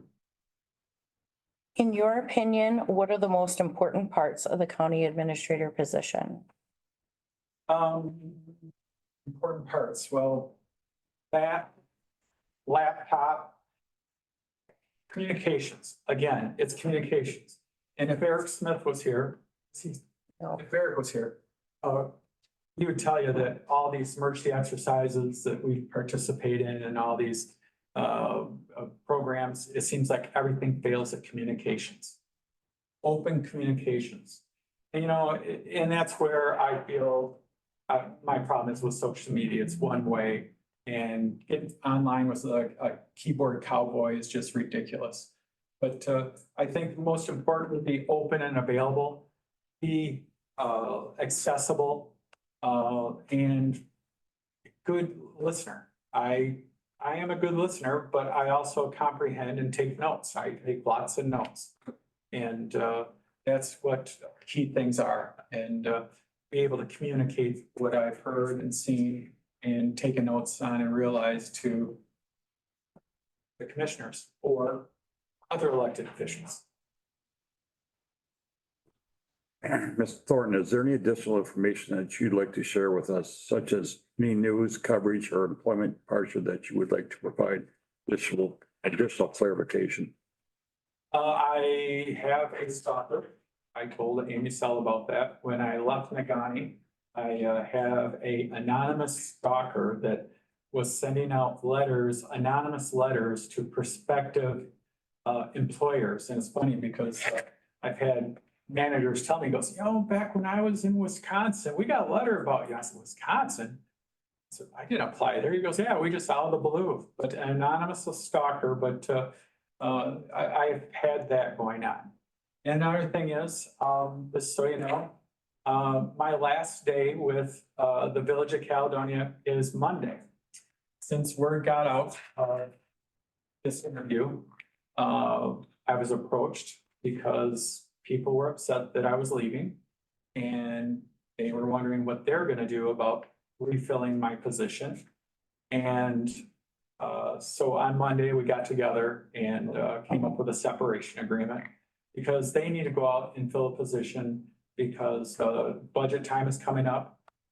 They are going through transition of some retirements coming up. And they didn't want to be left in a lurch. And I didn't want to leave them in a lurch. If I happen to get this job, they should be able to fill that quickly. I would not want to leave them hanging. So we met and it's wonderful. My employees have been very reactive this week. But Monday is my last day with the Village of Caledonia. Okay, that's the final question that we have. Are there any additional questions by the board? I have one. Do you have any experience with grant writing or anything with the process? You ever wrote a grant? Yeah, $3.5 million grant for a wastewater pressure system. Right now, the latest grant was a MDOT category B grant for some street repair. That one Of course, the COVID money just fell, no grant writing necessary there, but, I've been involved with DNR grants. It's funny, my, Northern Lights Arena experience here came in handy in Agani.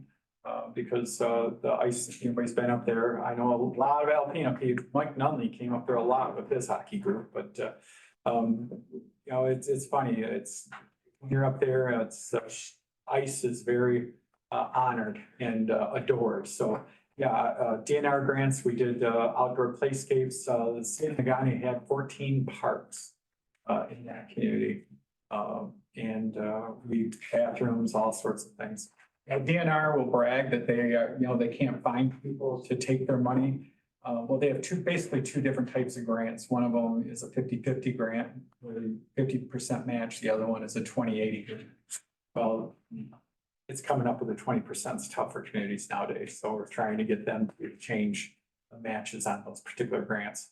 But I've been involved with other projects that I'm myself and a local business owner are responsible for getting the stairway out at Rockport. If you go out Rockport where the point is and the boat launches to the right, the stairway on the left, we put in a scuba diving access, so it's safer for scuba divers. Meaning you're gonna write a grant for it and they just put it in for us, and no match necessary. So, and that's the thing, it's working with people. When we showed them it was for safety and, they went out and saw scuba divers sliding down the rocks. They installed it within a couple of weeks. But it's working with people, and there's a lot of criticism on that, but the thing is, it takes a match. Because money does not just fall from the sky unless you are near Grand Rapids and go for the DeVos and Meyer money. That money tends to fall from the sky. But I have connections down there. Okay, if there are no other questions from the board, do you have any questions for the board? Yeah, you talked about my 180 days. Can we just go around and just tell me what is the number one thing on my to-do list? The number one thing on my to-do list. Mine's get the budget in line. Yeah. I mean, 1.5, 1.6 million. 1.6, yeah. Yeah, so I mean, we gotta get it closer. Mine is the budget as well. I mean, we made leaps and bounds last year, but we still have a long ways to go. And the one thing I really, really, really do not want to see is cutting staff. That is, I'm willing to do just about anything other than that. I guess mine is budget too. I'd want to get that deficit straightened out, see if we can get on an even keel. We covered the budget, so I'll ask Jennifer, what are you ready to give up? I'm not ready to give anything up. Because you've been doing it all, and that's the only reason, well. Well, I just want to say that I do want to touch on something that you guys said earlier about this board and your communication. I feel that you guys communicate great with each other. And I do feel like in the past couple of months that the communication between the department heads and elected officials, as well as you guys are elected officials, that it has been wonderful to work together. Thank you very much. Thank you. That was my thing, just, communicate with everybody and get acclimated. So since you asked, I'm going to be a little more specific than just the budget. So obviously we have a budget deficit. So I would be looking to you to say, okay, what can we do in this county to, increase our revenue streams? What are courses of action? What are your recommendations to do so? And not only that, but okay, that's great. So we have one or two options and courses of action to pursue. But what if none of those are successful? What is your recommendation for us to, without the additional revenue stream that we would need to maintain our current operational level? What's your recommendation for us to, and how would we get to the point where we could have our budget be balanced if we don't have the additional revenue stream? Because that's what we are going to have to deal with here in the very near future. So that's what I would ask the administrator to assist us with in the next 180 days. The last one. Obvious. We need a lot of help. But my main concern is do not come in here and try to tell us what to do, because we've been doing this. May not be great, but we've been getting through it, working through our problems. I don't want an administrator to come in here and take over everything, tell all the department heads what to do when they know what to do. That's the kind of administrator I want. Somebody that'll get along with all of us, and especially the girls. Say girls because there's more girls than there are guys. They work hard and they don't need stuff shoved in their face. That's just the type of person I want. I want a person that can be nice, but then I want one too that they have to take control over something to be nice, but get it done. Just be nice. And I'm gonna back on that one too. I think it's really important that you don't just get along with one commissioner, you get along with all the Oh. commissioners. The one thing I don't want to see with an administrator is causing any division among the commissioners at all. That's so crucial, because it can take you not getting along with a couple commissioners that all of a sudden, then there's a bunch of division across the board, and we have enough on our plate to try and rectify right now. And like with our budget, that's so huge. The last thing we need is someone causing issues amongst us as we're trying to work together. Okay. You're welcome. I know you have to work with me. I'm a pistol. I'm a handful. I think, Excuse me. questions, we'll deal with it today. Thank you. Thank you. Thank you so much. You guys. So fast. None. Appreciate it. Very nice to meet you. I apologize for missing part of it. Don't read it back and say, Oh, we did Okay, we'll take a 5-minute break. Thank you, Joe. for Frank Thank you, and sir. Robin. yes. No, go out, yeah. I agree. He's feeling better. Okay, well, the interview's started. Yeah, he was. Gone around and introduced ourselves. If you would like, we could do that. If not, we can skip that formality and we will dive right into the first question, and we'll have Bill start us off with the question. Okay, what is your communication style?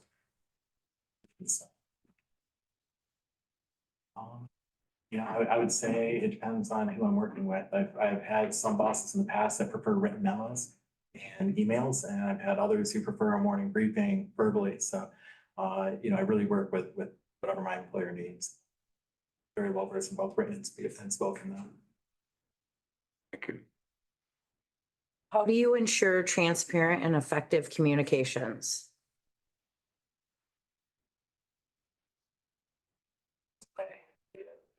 Oh, I can expand on it if you want. Yeah. So say we can use like an example. So say you sent some emails and maybe you didn't get a response and you wanted to make sure, what would you do? So you sent these emails out. What would you do if you didn't receive a response from any of the commissioners? So I really like the above all approach. So in the past, if I send an email and I don't get a response, I try a follow-up email depending on the urgency. Send a text message. If I need to go straight to the source, Okay, really just make sure you're pursuing it until you get the answer you need, and make sure that you're getting the answer in a timely manner. okay. Jesse, different people respond to information in different ways. Describe a situation that required you to communicate with a diverse group. How were they diverse? How did you adapt to the information to the needs of the individuals? So I think I'll use my time in the state legislature, specifically working on policies with PFAS and also with the Line 5 energy issue. We had to cross party lines to do that. I was working with both Republican and Democrat staff.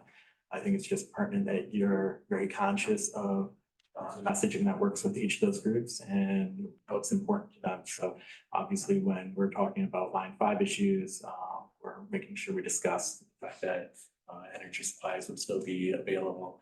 We're speaking with the Democratic colleagues, we'd be speaking about the environmental impact.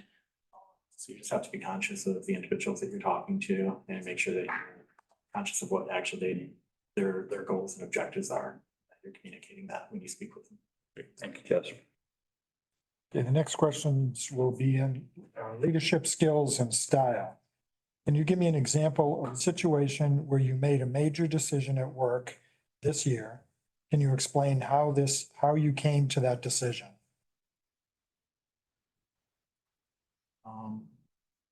Not really in a position, this particular job that I have this year where I make major decisions. I would say that I am involved in, the firm I work for is currently undergoing rebranding. And part of it is basically just trying to make sure the logos, the slogans, the messaging that they want to use moving forward is coherent. And I had to meet with each of the three partners separately, get their input and make sure that each of those were satisfied and, putting together the final product.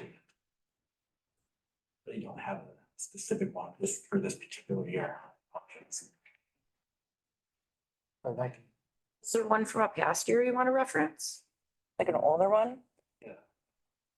Can you repeat the question one more time? Give me an example of a situation where you made a major decision at work this year or in the past. Can you explain how you came to that decision? So there was a time actually working on the state budgets when my boss was called down to the House floor. She left me basically in the room with the Senate and executive staff to negotiate a portion of the budget. In doing that, she had a list of priorities, and of those priorities, I think she had five that year that were important to her to get into the budget. Unfortunately, after she left, negotiations started deteriorating between the executive and the Senate. And in order for us to bargain a deal, I had to choose to cut one of the items for the wish list. So I was basically able to choose an item that through numerous discussions with her, I knew was probably her final pick on that list. I was able to basically navigate through that. We were able to save that budget. Okay, thanks. Jesse, if you were given a project outside of your sales skill set, how would you handle it? So actually that happens quite a bit in the past on different teams that I've worked on, where I would be given different projects that weren't necessarily in my wheelhouse. Usually what I would do is I would tap into resources in that area and talk to the staff that worked under that previous individual. Try finding how they would move forward. Basically just try finding best practices that were used in the past and applying those. Thank you. Jesse, I have a question here for you. As soon as I find myself on the list, here it is. Okay, so if you would, please describe your leadership style. I tend to be a little heavy in the beginning. I like. I'm sorry, a little. I'm sorry, I tend to be a little heavy-handed in the beginning. Okay, thank you. I like to be very thorough because I myself want to understand the process and what's being taught to the individual. I feel like that usually only lasts a few weeks. At that point, I like to be hands-off. I like individuals to kind of find what works for them. As long as the goal is accomplished, I don't believe that they necessarily have to use a cookie cutter approach. But I do monitor as well. Okay, all right, thank you.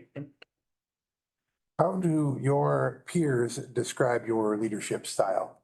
I would say likewise, I tend to give them the freedom. In fact, I'm one of the individuals that was interviewed, my background, speaking to him afterwards, he brought up actually the story where he was in charge of our digital management for our campaigns. And once I got him accustomed to the position and the messaging that we were pushing, it took my hands off, and he did well, but there was probably about a 2-week period where he started to falter a little bit. At that point, I came back in, was able to work with him on his casework and on the messaging that we were pushing. Just basically work with him for 2 or 3 months until he's back on track and then step back. Thank you.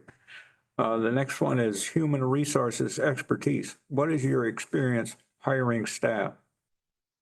Actually, in every position I've had since I was 18 years old, I've been in charge of hiring staff. So I hired and fired staff at the movie theater, on actually two of the three federal races I worked on, in Representative's House office and in Congressman Benishek's district offices.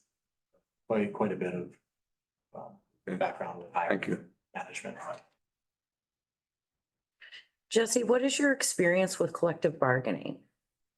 Very difficult. So that's probably my biggest weak point. Okay. But again, I think my experience having worked on state budgets, I would think is similar. You're given a target, you're given parameters to work within by your boss. You go in and those are the tools you have to work with. It's just about communication and trying to make sure everybody walks out a little upset and a little happy. So. Jesse, next one's on government knowledge and experience. Describe the role of a county administrator and how it works with the Board of Commissioners. So You've been on that side now. yeah, exactly. I was gonna say that later. So county administrators is, as far as I'm concerned, is tasked with executing the policies of this board, overseeing the day-to-day operations, applying those policies, and preparing the budget. So, as far as working with the board, I think that there could have been some improvement in the past. I think it is one of the big challenges is probably having 8 different individuals that you have to answer to. But I think communication is key. I think maybe sitting down in the beginning to find out what each of these individuals' goals are while they're in office, and finding out how they feel about the process as it develops. I just think constant communication is something that would be beneficial for the position. Thanks.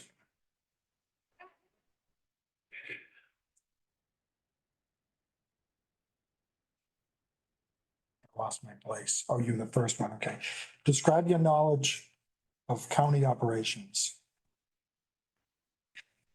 That's a really broad question. I've served on the board for the past year, so as far as interesting question, but I'm sure I answer that.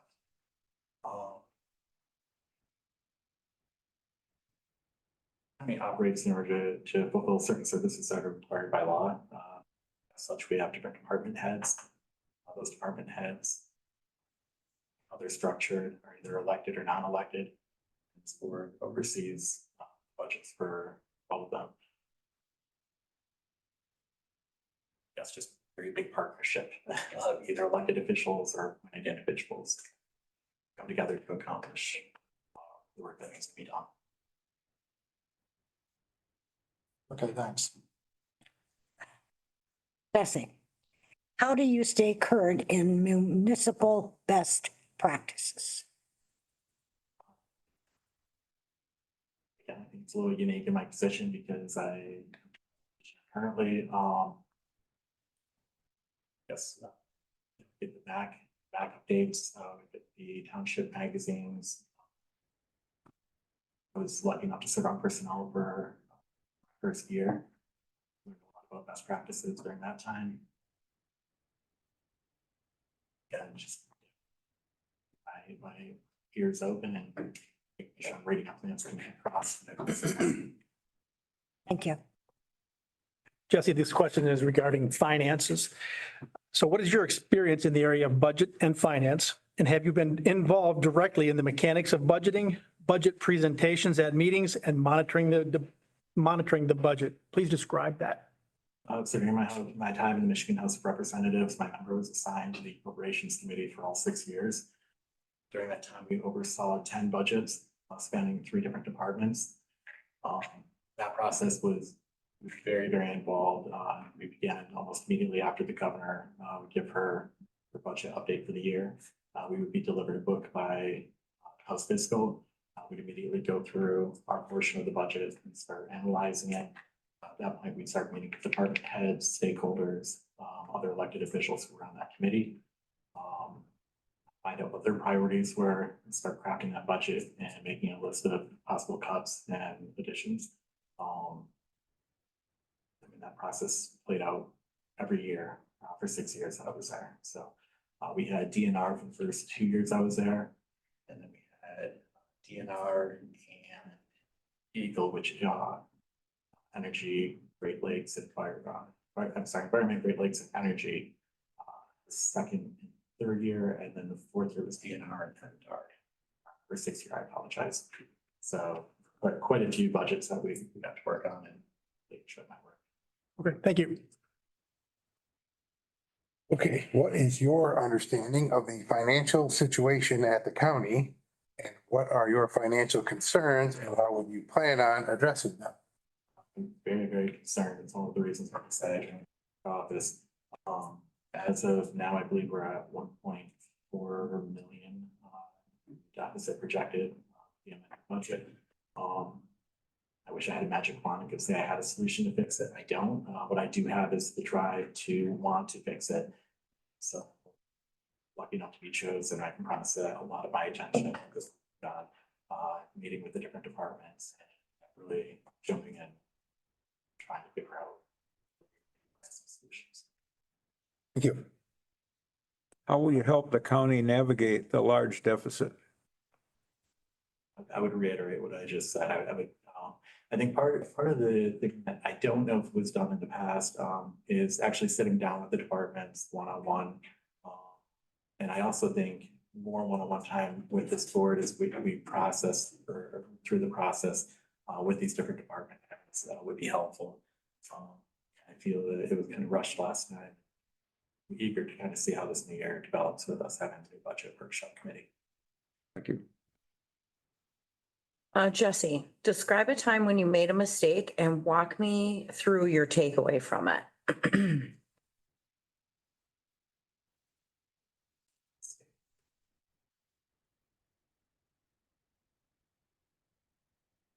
So when you work in the Michigan House, you will submit bill request and you get back what's called a blue bag, which is a draft of the final bill. Once you have that, it's kind of like your holding place saying that you have this bill.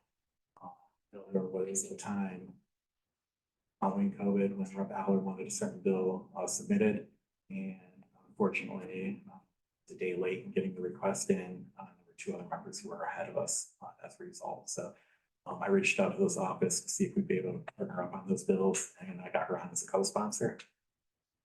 It was the best we could do in that particular situation, but definitely realigned me and reminded me of the importance of that. Jesse, how do you describe your character? I just am somebody who can work with much anybody, you know, I do tend to, if I focus on a specific task or goal, really hone in on that. But I do try my best to make sure to include other individuals, again, their input and insight as I chase after that goal and try basically reach out. I love building partnerships. So I'm somebody who likes working with other people, and I feel that, especially in government, it's the best way to get things done. Thanks. How would others describe your character? So friendly, somebody who's willing to work with them, like-minded goals. Actually, I believe that leasing is somebody principal. Usually if I'm set on something, that's where I am. You don't have to second guess it. Thanks. Jesse, how do you manage stress? Really, really well under stress. I don't really manage it. Too young to have stress. Yeah. No, I think it's important every once in a while. You know, if things seem to get too complicated or wound up, it's important to take a step away, to reevaluate, just take a breath and come back, fresh perspective. Sometimes it's best to leave a project sit overnight. If you're able to do that, you don't have to tight timeline. Come back to it next day with fresh perspective. But really, to be honest, I'm really under stress. Sure. Okay, thank you. So Jesse, what are you not interested in doing in the role as a county administrator? And what is one thing that you would look forward to if you were given the position? I'm not looking forward to. I'd like to get away from the politics of it all. I think of, of being from. It's important, I think, when somebody takes on this position, again, they remember that they work for 8 different individuals. And not only do they work for those eight individuals, but the individuals that they work with beyond their office is a reflection of the board. I think it's really important that they show the respect and the weight of the offices that they're dealing with in order to be a good ambassador for the board. The thing I would be looking forward to, I think most is bringing that to the table. I'm sorry, bringing, The thing I would look forward to the most is bringing that to the table, bringing that partnership and identity, Okay. communication, respect. Okay, Jesse, what do you think the county's main goal should be for next year? So that coming. It'd be nice if we had animal control taken care of as well, so.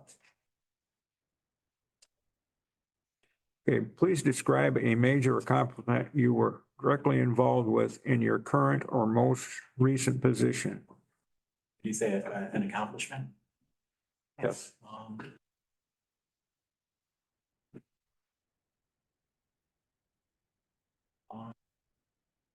In my last year working in the Michigan House of Representatives, because of my work over the 6-year course that she was in office on PFAS contamination, I was recognized by the Michigan League of Environmentalists. It's not really something a lot of Republican staffers were acknowledged for or recognized in, but I was really happy to be featured by them as a key staffer in that year. Jesse, if you are appointed county administrator, what is your plan for the first 180 days? First thing I'd like to do, and I mean, luckily I have a little bit of a jump start with most of the individuals, but I'd like to do is sit down one-on-one with each of the department heads. I'd like to dive into the budget, kind of see where we are. Kind of discuss with them one-on-one to kind of see how they feel about the budget, if there's maybe things that we can do differently that would help us get to the number that we'd like to get to.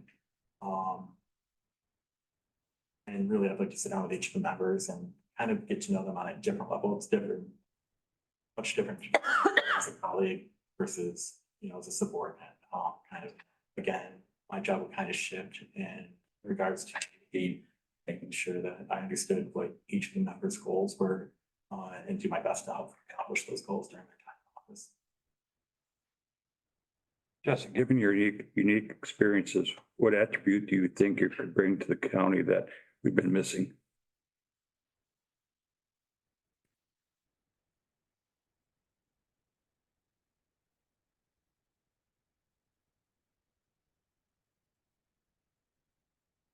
Individuals who are appointed to positions like this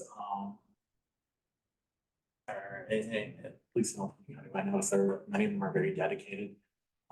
What I think might be a different perspective that I can bring to the table is I ran for county commissioner to my detriment. It was just, I took a major pay cut. I took time away from career that I really enjoyed. Basically to do this because I believed in the cause and I believe it needed to be done.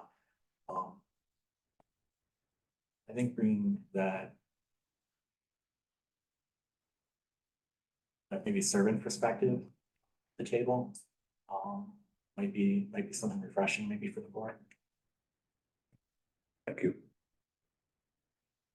What is your perception of the duties that would be required as county administrator? Cover the. Did you want me to expand on? Yeah. Again, the duties are to execute the policies of this board, prepare the budget, to help with obviously the daily operations. Other than that, again, I would just like to start building strong bridges between the board of commissioners and the different departments, and really start building a partnership, especially as we work on budget moving forward. Okay, thank you. Jesse, where do you see yourself and the county in 5 years?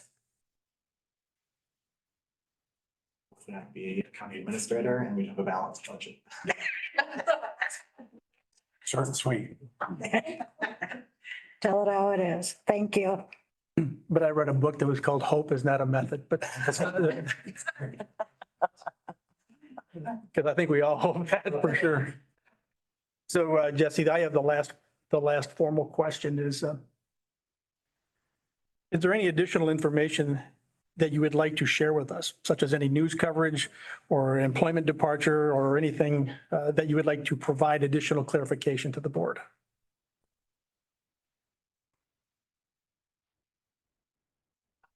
I guess, obviously, I think we all have seen the social media posts.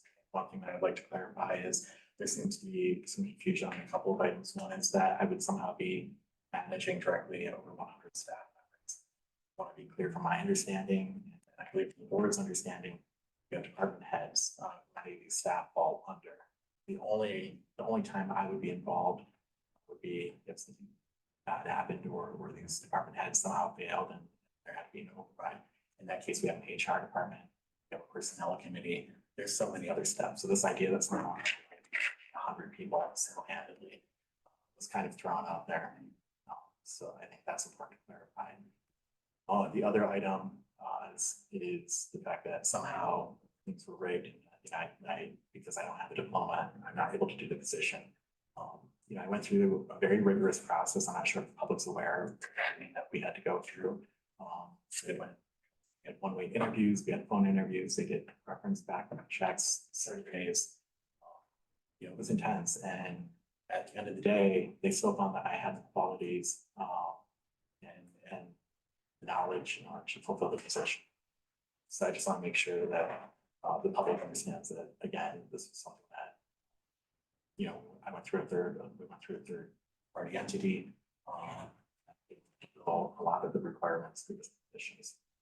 I don't have the fancy piece of paper on the wall. That's unfortunate. It's something I do regret. But with that being said, I've been able to do a lot in my life without those pieces of paper. And a lot of very important things. I look forward to that's why I'm going to go over that. Okay, thank you. Just have to comment. I think we have one more question. I apologize. I guess I did get out of sequence. So Trying to keep second to last question. Okay. Now the last question. trying to write notes, and first I had my questions highlighted and then we added to the mix and it came. Somebody stepped I in. threw everybody off today. All apologies. Don't let it happen. I know. Just kidding. I said we got a clown on board.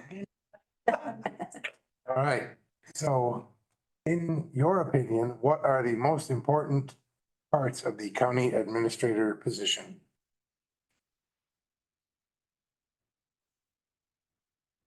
Me, it's two things. It would be one, communication, and not only communication, but communication that benefits and helps grow partnerships.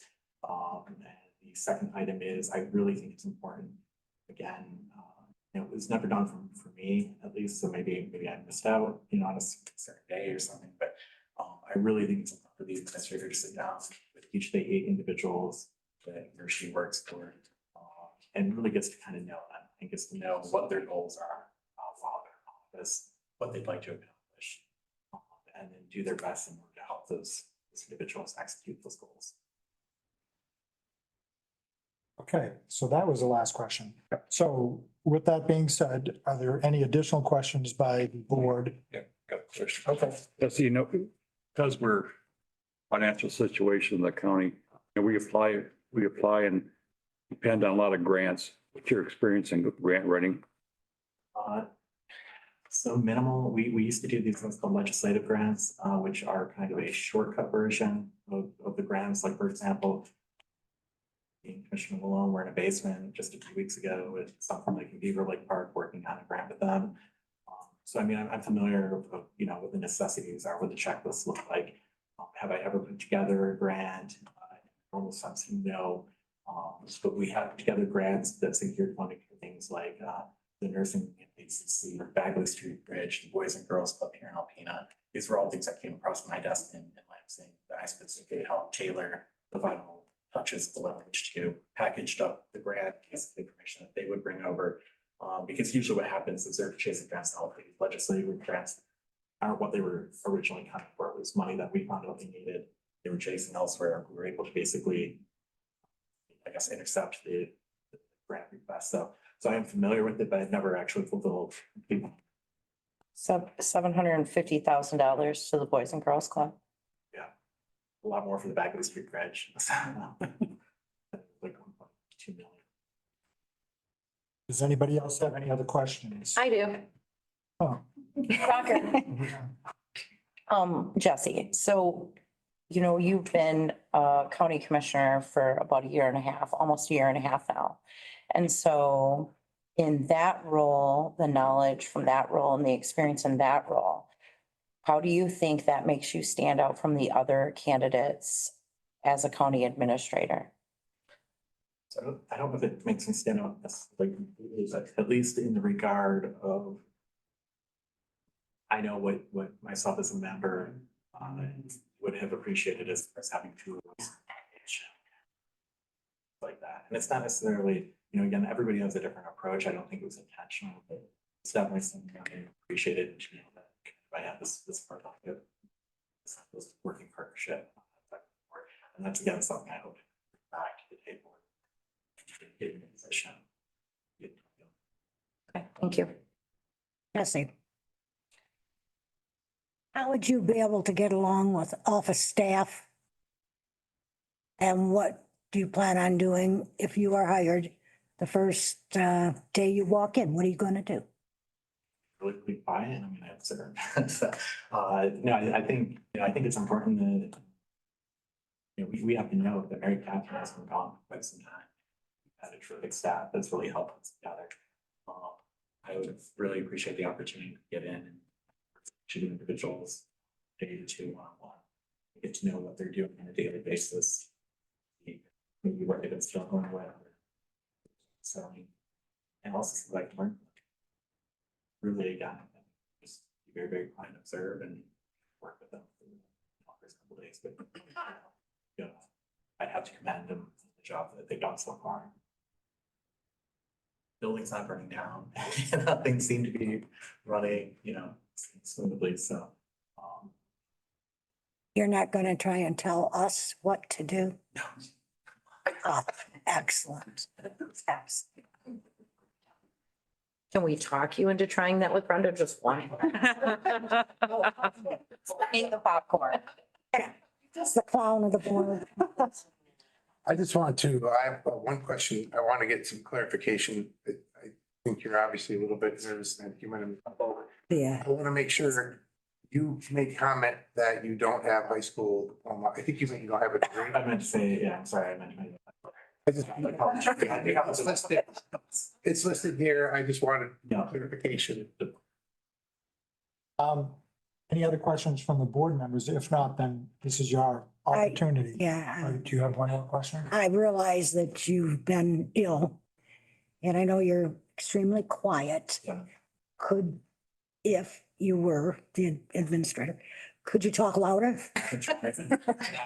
I don't wear hearing aids, but I might need them when you're talking. So, I was, Yeah, so I'll ask, kind of piggyback on that. Have you ever yelled at anybody? Okay, if there are no other questions from the. I might have one. Oh, I know, no, I want some clarification and I apologize. And you were asked questions similar to this. So say you're in the role as the administrator and you're in like a hostile situation, you know, we can even use like, say, an example of like everybody knows the animal control doesn't get along on all the different heads. So say they're all in your office, everybody's yelling and screaming. How are you going to handle that situation? because that could happen. Yeah. Yeah, so a hostile environment with constituents or heads of departments or something. I mean, I want to know how you would handle that situation. So I mean, in the past, I've had numerous situations that I can think of where we've had hostile constituents yelling. We're at town halls and coffee shop, you know, meet and greets. I do have somewhat of a gift to get things, talk people down. But there have been times where you have to take appropriate actions and either contact law enforcement, or at least escort them out of the building, try getting them away from the staff, out of the office area at least. Yeah, just have to kind of read it and make the right move.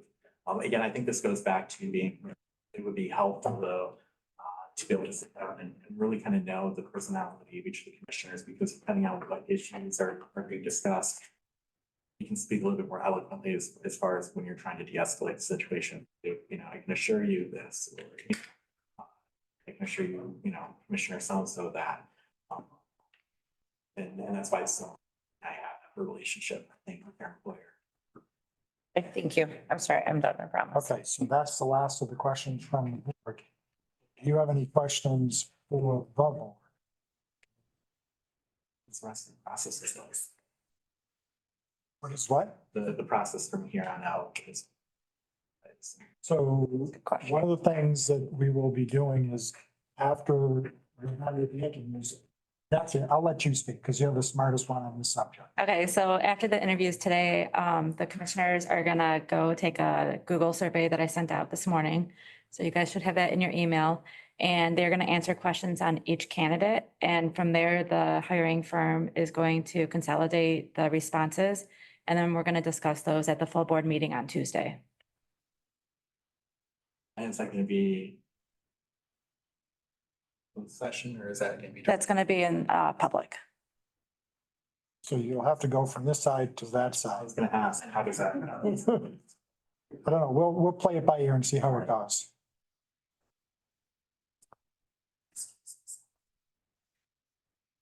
How do you get along with women? A lot of women. Brenda, what other questions do you have for Jessica? That was the only A one. lot of women to work with. Situation, because I'm familiar with the position.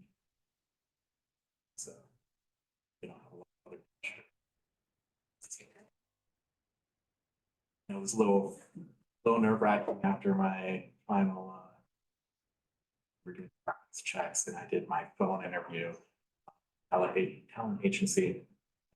Having to just wait and find out through the newspaper that like we're picked, things are happening, so just want to take the opportunity to kind of get that clarification, so I'm not sitting at home worrying about, what happens next. If that's it from everybody, I think we are done with this interview and we thank you for coming in. Thank you, Jesse. I'm sorry, what was your name again? But before, I mean, Jesse, you're certainly excused. I just want to get something on the record if I could. We spent a lot of time interviewing three candidates today, and we'll have to make a decision. But there's been a few things that have come up in the recent period of time that I think that at least I want to consider, and maybe others. I'm tending to agree with Commissioner Fournier. The things that have changed in the past that I've learned about is that we've had over $100,000 in unbudgeted expenses that have just been, that we have to meet on and talk about. That was something that at least I wasn't anticipating. For example, probably the largest one is paying back 911. That's an unbudgeted expense, and there are others that that have recently come to light. Also, our chair has left his civilian employment, which will free up a lot of his time that before I wasn't considering the fact that the chair would be available because I knew you had a full-time job. But now that I know you have left that employment, it's feasible for us to consider that until we can get our revenue figured out through either, through a millage or a Headley rollback or whatever we choose to do to increase our revenues, that maybe the status quo is something that we should seriously consider. Again, because of those changes, the increased expenses that we weren't necessarily aware of at the time, at least I wasn't. And the fact that you, sir, are going to be more available and as a chair, and we've had the conversation about the fact that you would be more engaged because you have the time available and not your civilian employment to spend some time. So that's something that I want to think about as we move forward and post interviews, but I wanted to get that on the record. Since we are here in an open session. I need to get it on the record that no one know, my wife does not know that I no longer work, so. So that is your personal problem to deal with. She does, she does. But, So, the only thing that I would comment on that is I know, and again, it can't be just me. It is the commissioner's office, and I know, Jennifer, Lynn, Kim have taken on, and I'm not diminishing your work, Lynn, Not at all. but I know that I keep bombarding her with questions. So, there is a lot that we've kind of pushed off on. And I shouldn't say this in public, but she's been my legal counsel at a couple of different times. So not for all the official documents, but I considered her my legal counsel. So because we have other problems, but I don't know. We'll take this time to answer the surveys. And then we can pick up questions or things over the weekend. We have our meeting on Tuesday. We'll come back and then have a discussion at that meeting. That Amy said, well, after she goes through what we answer, she's going to send her recommendation back or what? She's not gonna give us a recommendation. She's gonna take your guys' responses and put them together. And then we go over them and discuss them next week. She can't recommend the candidate for us. Yeah, right. So this won't be probably a quick meeting on Tuesday. But Oh, he's not working. What are you worried about? Well, I'm worried about you guys. Yeah, right. So, I guess if that's it, if there are no other questions for the discussion during the interviews, we can look for a motion maybe? Make a minute, public comment. Oh, we don't have any public here, do we? Because we're that thing. There's a lot online, a lot of people. Yeah. Oh, yeah. Public comment. So we will have the public comment. Is there anybody here that would like, come right up to the desk and sit down? Be in the hot seat for a second. If no one in the room would like to speak publicly, is there anybody else online that would like to add public comment? John, I would like to say something. I live out in Long Rapids area and I wasn't really in favor of hiring another administrator. And I'll tell you right up front, it was because of the last one. And I only had Human Health Care, which was very good when I was a county commissioner. But we'll never find another one like him unless he is. Okay, thank And you. who is she? Bonnie, would you please tell who you Your are? name and your address? Bonnie Kraniak. I live in Long Rapids. Okay. I'm a farmer and I used to be up there. Yes, she was kind And of, I was just gonna go and put my name in to run for county commissioner because I wasn't happy with you guys. I was gonna straighten you all out. Bonnie also served on the road commission And the parks. and county parks. She just Well, retired. Bonnie, I didn't know who you were. That's why I was asking who you were, but thanks for your service to the county, to the community. Oh, well, you're welcome. I was there 41 years, so it was a long haul. Well, thank you for that. Hi, John, Bonnie Fredericks. I'd like to just throw in my 2 cents worth. When Mr. Thornton left our employment due to budget cuts at that time, the clerk, treasurer Joellen, I was the clerk, Tammy, the commissioners, everyone pulled together and we did get through a few years without having an administrator, coordinator or such. It can be done if you are willing to put forth the effort and such. You have good people right now on staff. Carrie is an excellent clerk. I think Cindy will be a wonderful treasurer. You have Jennifer, I hear good things about her, so you don't don't be afraid to rely on your department heads that you put in place. Kim at the 911, I hear, is an excellent manager over there. So you have great department heads and elected officials. Thank you.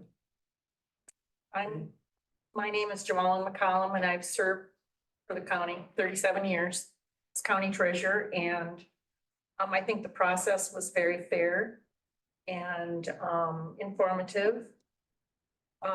But I guess I agree with Bonnie. The one question that I was looking for was, and I think one of three answered it, as to how you work with other county elected officials.